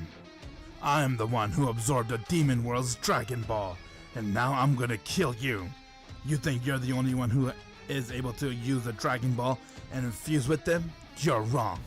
I have also managed to do that too. Yes. Is that so? see it. Well I then, got show me it what back. you got then.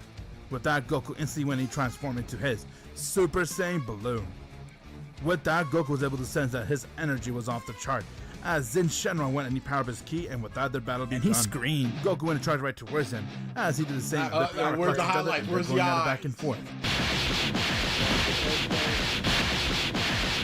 Does Shenron give him another dragon boost where he said it was one time only? It was one time for Porunga. With his landing blow, the entire earth was shaking. As Goku absorbed him, Goku went and struck Zen Shenron across his face, as he managed to push him back and say, "Alright, now that I managed to locate where Shenron is, I'm gonna take him back." Huh. And how you expect to do that? You cannot get past me. Oh, easily. Zen noticed that Goku was having a lot of steam come out of his body. As he began to wonder what You're that steam is, second? and from there Goku smiled and said, "It's over. You should not have let me play with you this long. But now that I have fought with you this long, even Purunga managed to wake up. And now, with his guidance, I'm gonna end you, Zen." Joey, whenever Wait, you hear how did this, Purunga wake absolutely. up? I knocked him out. Not so fast. I was able to recover him too, with my ki. And now you're Off done. screen. With that, Goku went and made a loud scream.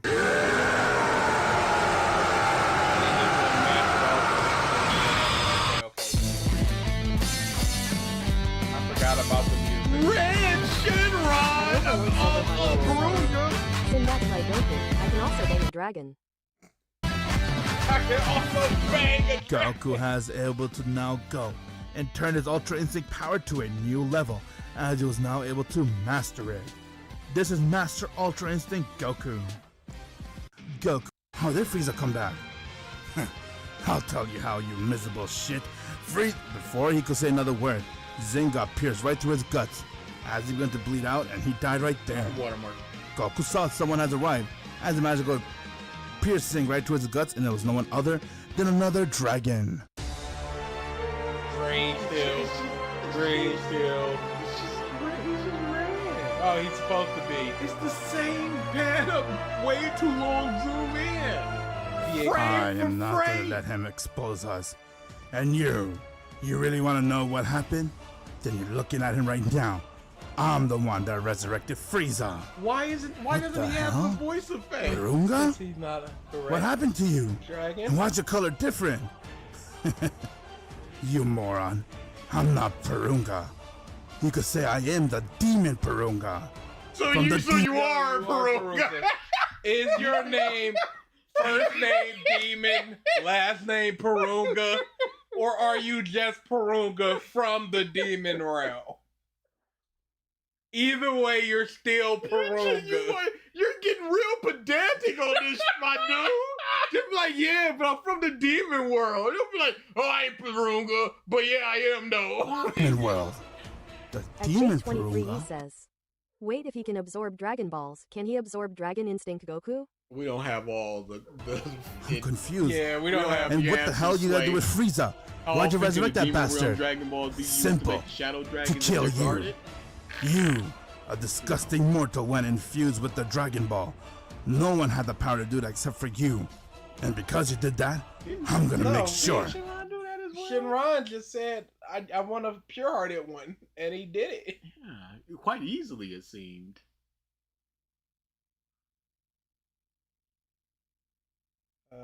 Is that Gohan? Is that Piccolo? What's going on here? Okay, Hey, is your name Brian? No, it's Brian. It's Brian.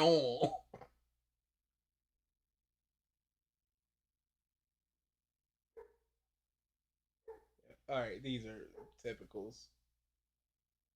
Except blue, of course. Yeah, this is what I need. Breathe due to the fact that Zalman pretty much almost broke his ribcage and all. And with that, Goku began to hear a lot of voices in his head. Goku. Goku. Which one is it? You're the only one, Goku. Answer. You are the one to stop Solomon. We don't want to be part of him. You have to help us, Goku. Help us beat Solomon. Sir, you can't do them back to back. It exposes the business. 525-J6M says, "Is your name Brian? Not, it's Byron." Give you all of our power, and we will forever fuse within you. There will be no more dragon inside the Namekian world, and there will be no more dragon in the cereal race. I have already given you my power, Goku. But now with all three of us, you will achieve No. I asked before. No, that was a dragon boost. The I don't know dragon didn't have the echo on his voice. Yeah. But now he do. Choose Shenron Range, or you call it Dragon Essence. They're the only one to stop Solomon. Stop this monster. Dragon Essence Goku? Ultra Dragon I'd rather be that with you. Guys, True Dragon thank Essence you. Goku. I can feel your essence pouring in me. Yo! Surely you realize I can feel your pouring into me.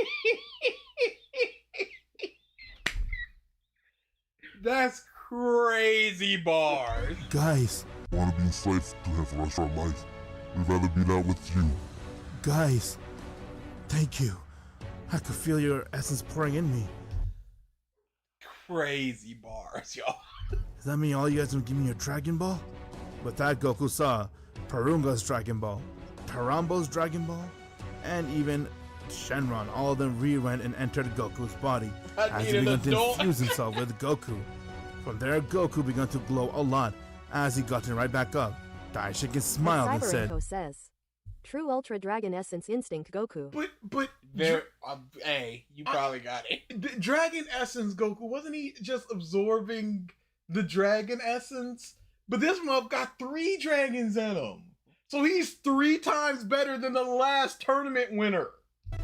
I guess this What are time we we're gonna see supposed the to true expect Dragon from the King, next huh? tournament? Let's see this. What next tournament? Zalama went and he one-shot of a Broly towards the Dragon back. Absorb month was able to win the tournament. This month got 3 of them. He's wiping the floor with He everyone. needed Vegeta getting hit to pass out, and with that he began to choke Gohan. You are so weak. I'm gonna make sure I killed you. Before he could do anything, Zalama looked right towards Goku.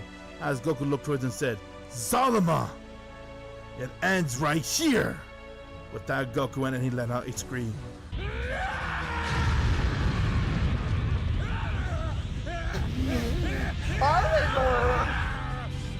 Obvious reasons. I woke up full of the Dragon Essence. I didn't ask for this. Too bad I'm a victim flavor. Thank you for the super chat. Oh, it's so bad. This is a top tier in terms of the bad design. This is S tier. The giant dragon on his chest. Why does he have wings? What's the halo? This is top 1 bad Top design. 1? Top 1. Even past the nylon green This is one. the worst one he's ever Oh done. boy, Nylon that's is rough. very bad. That's rough. This is the The worst. wings are bad. This is the worst design The he's ever wings done. are bad. The halo, the Dragon Ball is overlaid on the I halo. understand. It's hard to do it. This is The green hair and the green wings are at least the same shade of green. I'll the give him red that. highlight. This is top. It doesn't 1. need the red highlights. This is top. I 1. hate that his gi is strategically ripped to expose the ball. Why are there 3 1-star balls? Oh, because there's 3 Dragon Balls. Yes. I wouldn't say top 1. Top 1. We can go to the nylon one. Transmitted dragon.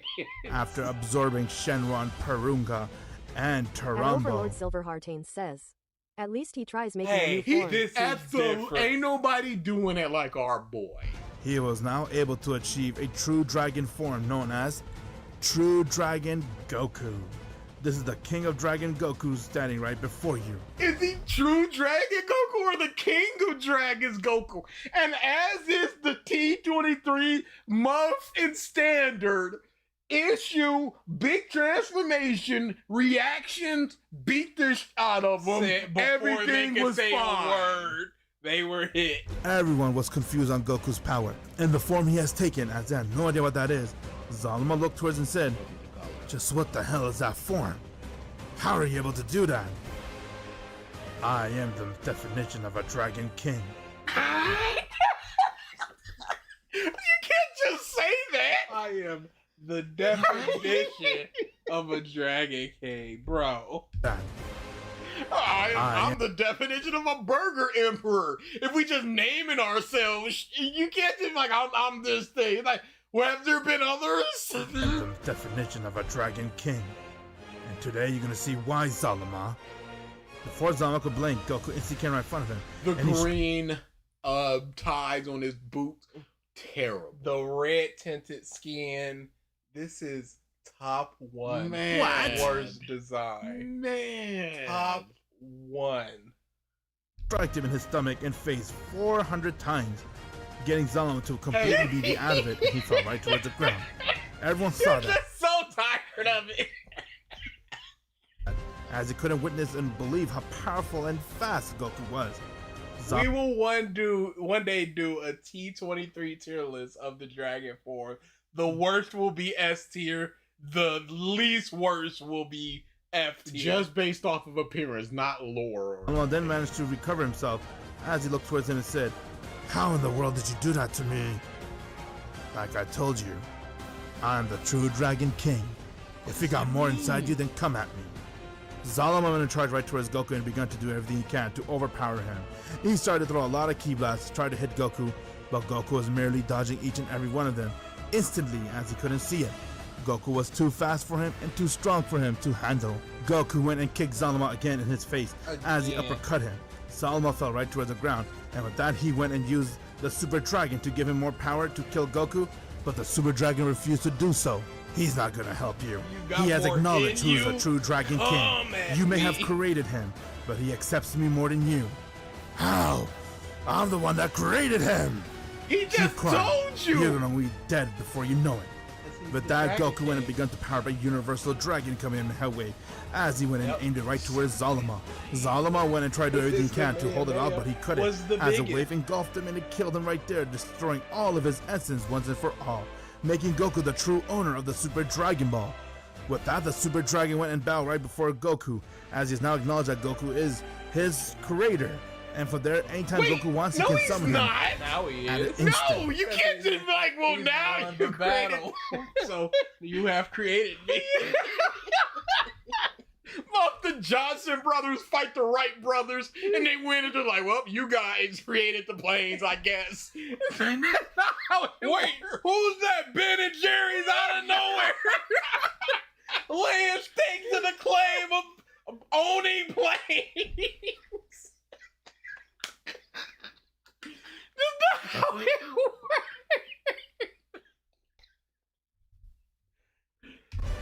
From there, the Super Dragon disappeared in Goku's palm, but he did not fuse with himself with Goku. He just did that whenever Goku wants to summon him, he can, using his Dragon King form. As Goku said his Dragon King form was more than enough to put an end to Zalama and show everybody just why he is the strongest to ever exist. With that, everyone came to celebrate as they couldn't believe that Goku was able to win this battle. And from there, Goku told everybody that he has a responsibility to always Hey, this is the 2-star ball now. It's the 1-star before. protect the Dragon Realm, no matter what. As Goku, the true Dragon King, has now fused himself with Shenron, Porunga, and Torumbo, and he is now able to achieve this form and use it anytime at will. This is what I believe would happen. He's winning the tournament. He has to. There's nobody else. What was the neon form? Did it please?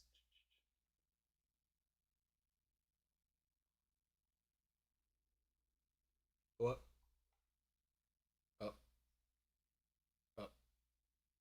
Was it that one? It's one of these. Either one. I wondered how would Goku be if he was born with the Pacific form. So far we have already covered a lot, but today we're going to be talking about Goku being born with one of my series. All you did was major. Now I'm going to make sure I end you right here. I don't think it was this one. Then the fact that you're acting this way means that, oh Lord, that this is what if Goku was recognizing his power? But how? This was really bad. I won't. I think it was the one with the dragon overlaid in him. Oh yeah, that one was bad.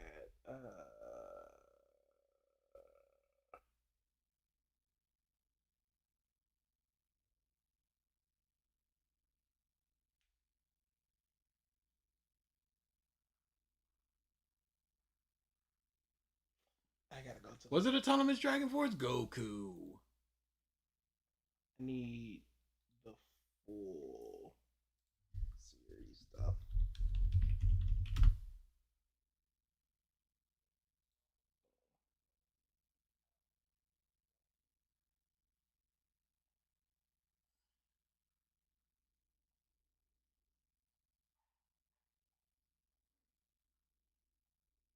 This at least he puts all of them in the final form.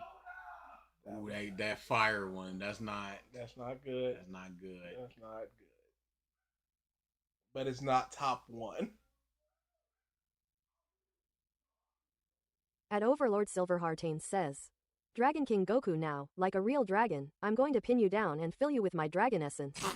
Bad guy the first need an adult. Dragon King Goku the first AM in adult. Bad guy. Didn't even know it. What is that piss Goku? That's a pissy Goku.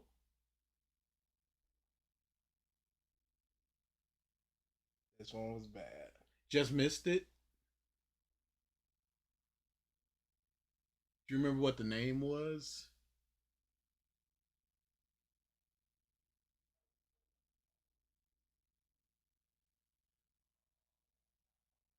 I'm saying, DA. I'm saying. Top 1.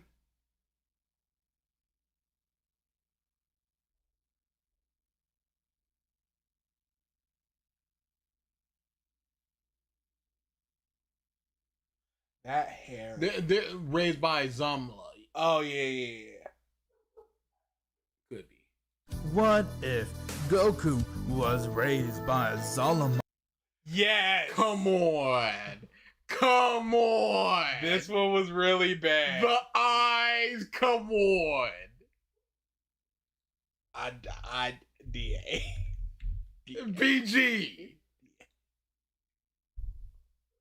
The dragon just lazily overlaid with them. The piss color. Come on. I am going top, dude. The Dragon Balls and wings alone. Pole. Oh, it's demon time. Oh, it's demon time. Wings. Piss. Put At them Moon side Dash Spicy by says, side, minimize the Dragon the King is at windows. least a design, the others are just bright colors and nothing else. Vote with your heart. Correctly, by the way. Mine. Because it's not gonna take both crumbs unless they have a split option here. I'm pretty sure they do. I'm pretty sure they do as well, but Over there, that little arrow down to the left, yeah. But I do not use Chrome enough. I don't remember. I remember them saying that there's a new option for split screen. Yep, but I just Okay, yeah, just flip back and forth. Vote correctly, y'all. Stick on one for a second and then go to the other one. Because how is Wings winning? Y'all getting fooled by the big dragon on his chest. Let's see if we can find a full shot of this one as well. It's real bad. I understand. It's very bad. I understand.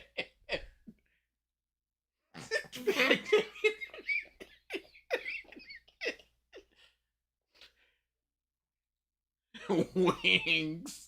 I will say, Piss. Piss looks At I worse Love up Cats close. CZ4ZF says, no is not, that is the one with Dragon Key. Piss looks worse up close, but as a full body, No, I'm going piss all the way. you heard him. Y'all so wrong. Piss rise up. And then another person voted for Wing.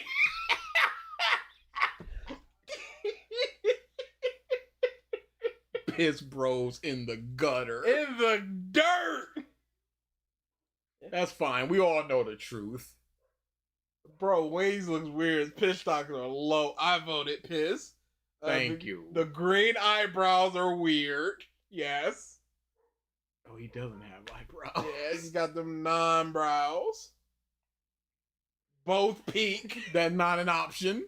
Don't let the scammer win. It's not about me winning. It's about being correct. And the correct choice is this one. It's not. That design, that design is flames if you close your eye. I hate Wings' shirt. Yeah, the strategically ripped shirt. That's really bad. It's so busy. I'm not gonna say it's not busy. But this It's is a so. scam. Look at the eyes just poking through. What is this? What's happening here? I understand. At least you can say with that one, it's just like, all right, the dragons are within them, so you can see the Dragon Ball. Here it's just like, okay, the overlays. The dragons. It would be more like this. No, it wouldn't be. It should be. It's not though. Yeah, I think we can call it here. We tried, piss bros. Cooked in the dirt.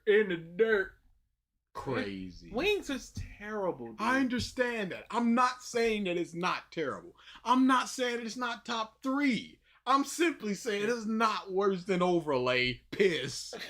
I am saying it is one of one. I cannot. No worse design he has ever created that I personally have seen. He's trying.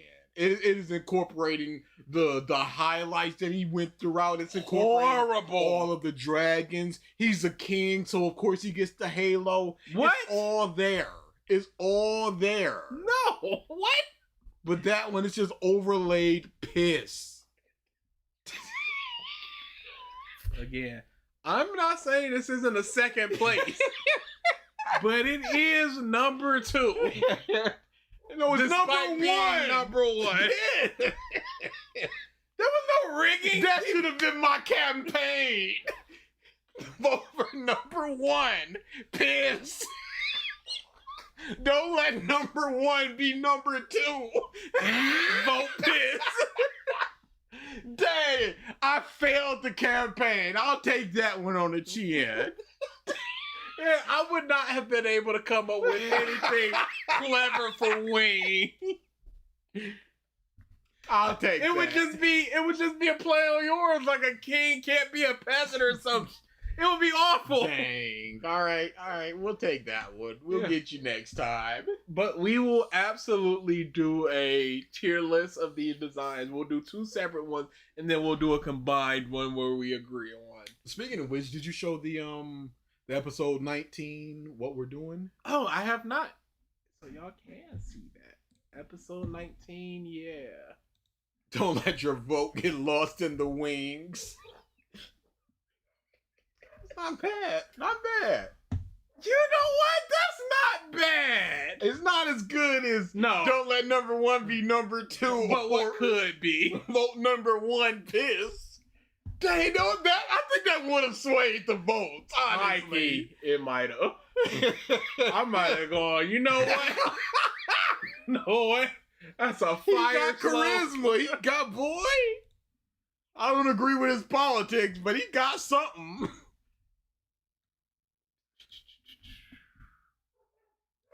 So these are all the episode 19s, that we are doing. Not include. We're gonna ask the Discord for a couple as well because we're trying to get like 50. Yep. So you guys get to chime in on like 4 or 5 of them. Yep. So we got Naruto, One Piece, Yu Yu Hakusho, Demon Slayer, Black Clover, My Hero Academia, all of Dragon Ball, Bleach, Flame of Recca, Ippo, JoJo's, Full Metal, Undead Unluck, and Brotherhood. I forgot. Oh yeah, did I separate them on purpose?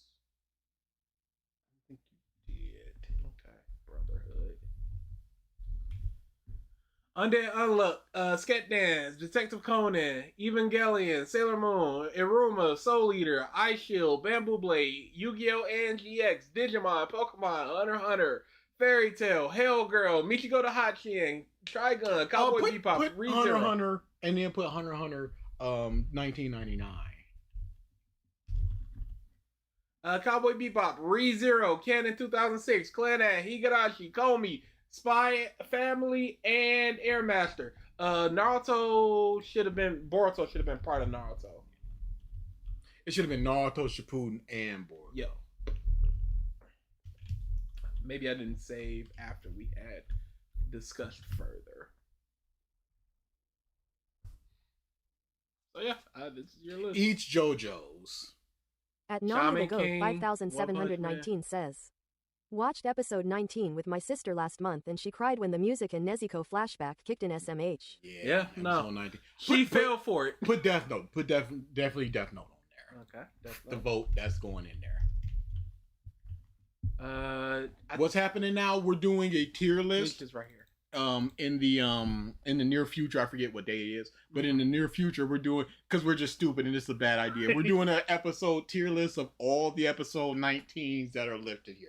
We're gonna just watch episode 19 here and see. I don't know what criteria we're going down. I don't know the quality of it, but how we'll much we figure enjoyed it out. it. We will figure it out, and we will rank all the episode 19s here, and then some from the Discord. I don't think King's game was like 12 episodes. Yes. The reason we're doing this is because everyone talks about Demon Slayer episode 19, and then randomly we were watching a Naruto video and they were like, watch episode 19. So episode 19 just kind of stuck in our mind. So now we went through a couple anime just like, oh, this was a very important episode for episode 19. So we just want to rank all the episode 19. Yes. Night Wizard does also not have a episode. We 19. talked about it. So do not put that there because there is no 19. Yes. So yeah, we're gonna throw this on the Discord later, and then y'all can. I don't know how we're gonna pick what y'all have, but we'll pick them, and then y'all can either watch them or we can just talk about them and y'all don't watch them. Put your suggestion, and then people can emote, and whatever the most checkmark emote, those are the ones we pick. That seems good. Or we'll decide one of the emotes. We gotta make it fun. Maybe I can make a 19 emote. Yeah. All right, he'll make a 19 emote. And then we will use that emote, and whatever is selected is what we will do. Oh, I already have a 19 emote. Yeah. All right. Cool. We're good then. Yeah. So that's our episode 19 thing. Do we want to make a thread? I think it'd be easier to have it all collected instead of just willy-nilly everywhere. So I think a thread would be best. All right, so we'll make a thread about it. I'll put the list we have so far. I will pin that, and I will also put the message of check below this post for the thread to submit your suggestion for the episode 19, along with the rules of blah blah blah blah. So what are you comparing in episode 19 story? Hey Sam. Oh yeah, we don't know. We'll find out. How good is it just on a watch? How good is it if we don't know anything? We don't know. In isolation. How interesting is it? We don't know. How entertained we were by it? We don't know, but we will find out, and we will rank Nami them. the Goat 5719 says, triggered 19th video. No. BG, can the winner be 19th place or something related to 19? It would be good to find the number 19 video once we rank them all. Okay. We'll find that out. It's not interesting, Sam. It's not at all. It is a stupid, bad idea. That's why we're doing it. That's why we're doing it. What do you think seeing the win is? Don't lie and say it's interesting. It's like, we don't know what we're doing. Oh yeah, that's good job, guys. No. This is trash content. We don't know the criteria. Yeah. We went, oh, that sounds like an interesting thing. And then we just went, it's on the list now. It's on the schedule. Sorry. I'm sorry if you thought there was more to come. Yeah, sorry. Yu Yu Hakusho is already on the list. It's near the top. In fact, where's the word wrap?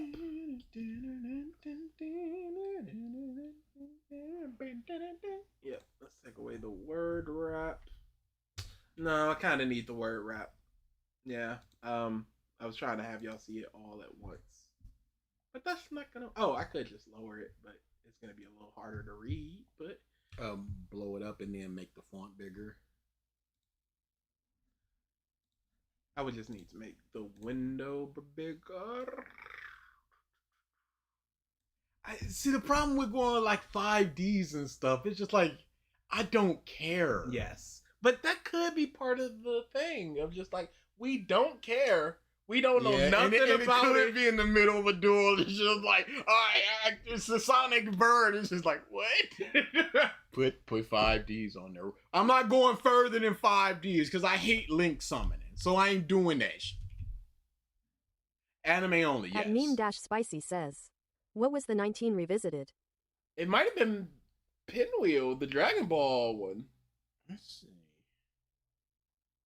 Kill la Kill? I don't know if we have Kill la Kill. We do not have Kill la Kill. Loves me some Kill la Kill. I don't know why. Are we talking about the 19th video? Because it was split up. And are we talking 19th episode? So, 1, 2, 3, 4, 5, 6, 7, 8. You can just go right 9, before the 10. Persona 5. Persona 5 was 20. Oh, okay. If you say so. Dang! It was almost DSP! It's Dragon Ball the narrative why power The level pinwheel debates are stupid. It was almost DSP! That would have been great. Yeah, that's the one I got. Revisited and welcome back, episode 19 of Revisited, and that's the one I got. Super a weak start for us. Hey, C tier in terms of our unspecified list. Beyblade. Cause we can play Beyblade. We can play. We don't know shit about no Beyblade.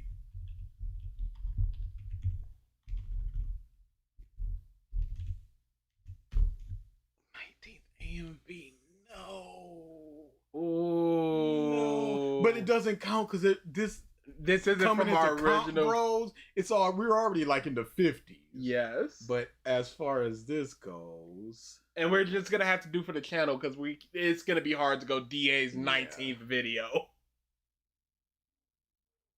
1, 2, 3, 4, 5, 6, 7, 8, 9, 10, 11, 12, 13, 14, 15, At J23E 16, says, 17, 18. have y'all watched Hunter x Hunter 1999 before? That's on the list. I have not.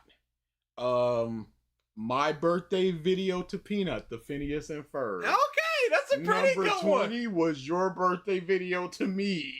All right, that's a pretty okay video.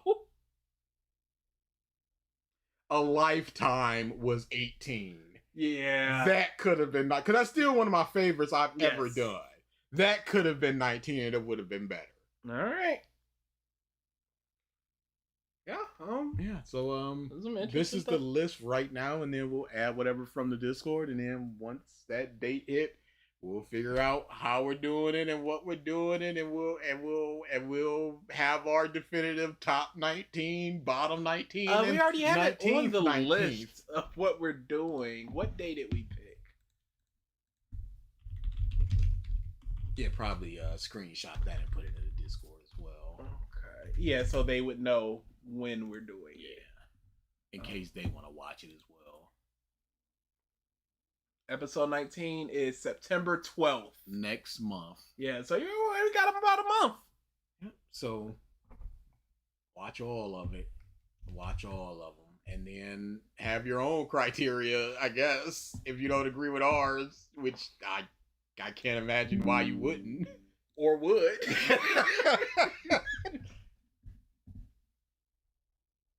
It's legit. Whose line is it anyway? Everything's made up and the points don't matter. It's legitimately just gonna be how much I liked it. Yeah. Monster! Monster. We can't keep taking suggestions from y'all. We gotta throw it to the Discord at some point. So yes, we will end this stream. We'll throw it to the Discord, and then we'll see how everything shakes out. You probably won't see it for about an hour and a half or so because I'm about to go somewhere. But you will see it tonight. I'll go right to putting in the emote. Just cool. So enjoy the rest of your Saturdays. Stop coming to these. Come for the episode 19 though. What is Triggered's 19th video? Just so Muzz will stop talking to us. It's either gonna be My Hero Academia or Black Clover.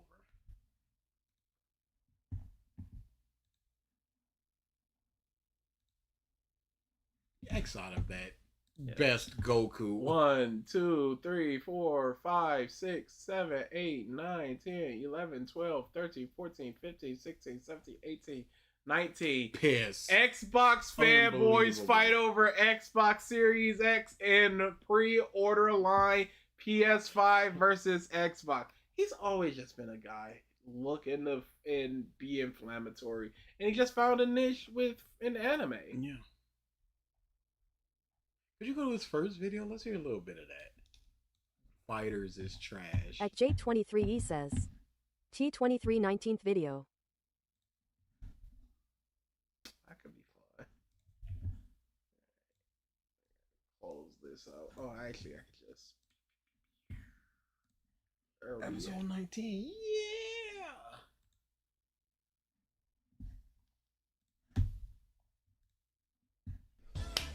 Woo! I got a bone to pick with this fucking game, bruh.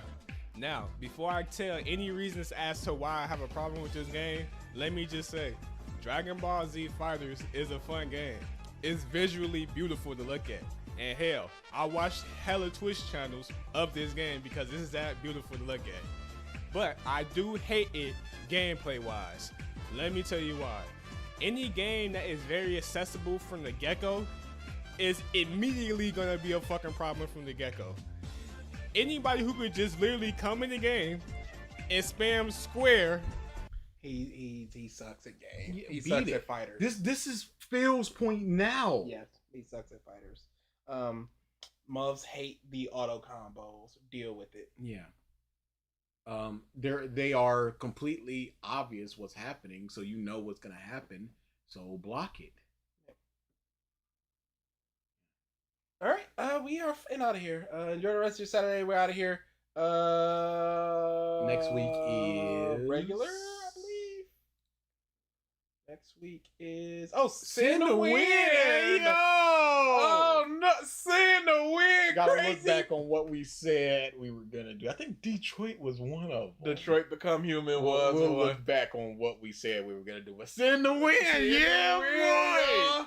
That's the fun time. And then potential DSP day, but cause it was definitely DSP day. I'll definitely be back. All right, so DSP day, then normal, then episode 19, then viewer request month nominations. We didn't have anything special. So it's just gonna be normals. Naruto because reasons. Second week of October, second Saturday of October. Viewer request month. Yep. And this is all viewer request month stuff. And Jujutsu Kaisen because reasons. The week before Christmas. And that's everything we had set up for the rest of the year. Corey month. It's not even gonna be Corey day with the Naruto because it's not even gonna be Corey hour. He's gonna be gone. He's coming in with 2 strikes. He's coming here legitimately. Like y'all gonna open his mouth and then leave. It was alright. Alright, you go. Leave the door open, mother. You ain't even got time for the cast to come in.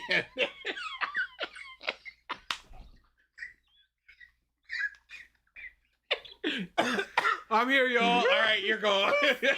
Grandpa Sifton gifts. He's gonna knock on the door. I'm like, oh, you're not queer. You're out of here.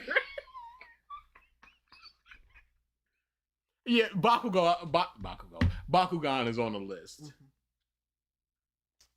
This is my 3rd time closing out, y'all. We're gone. Definitely. Stop coming in. What?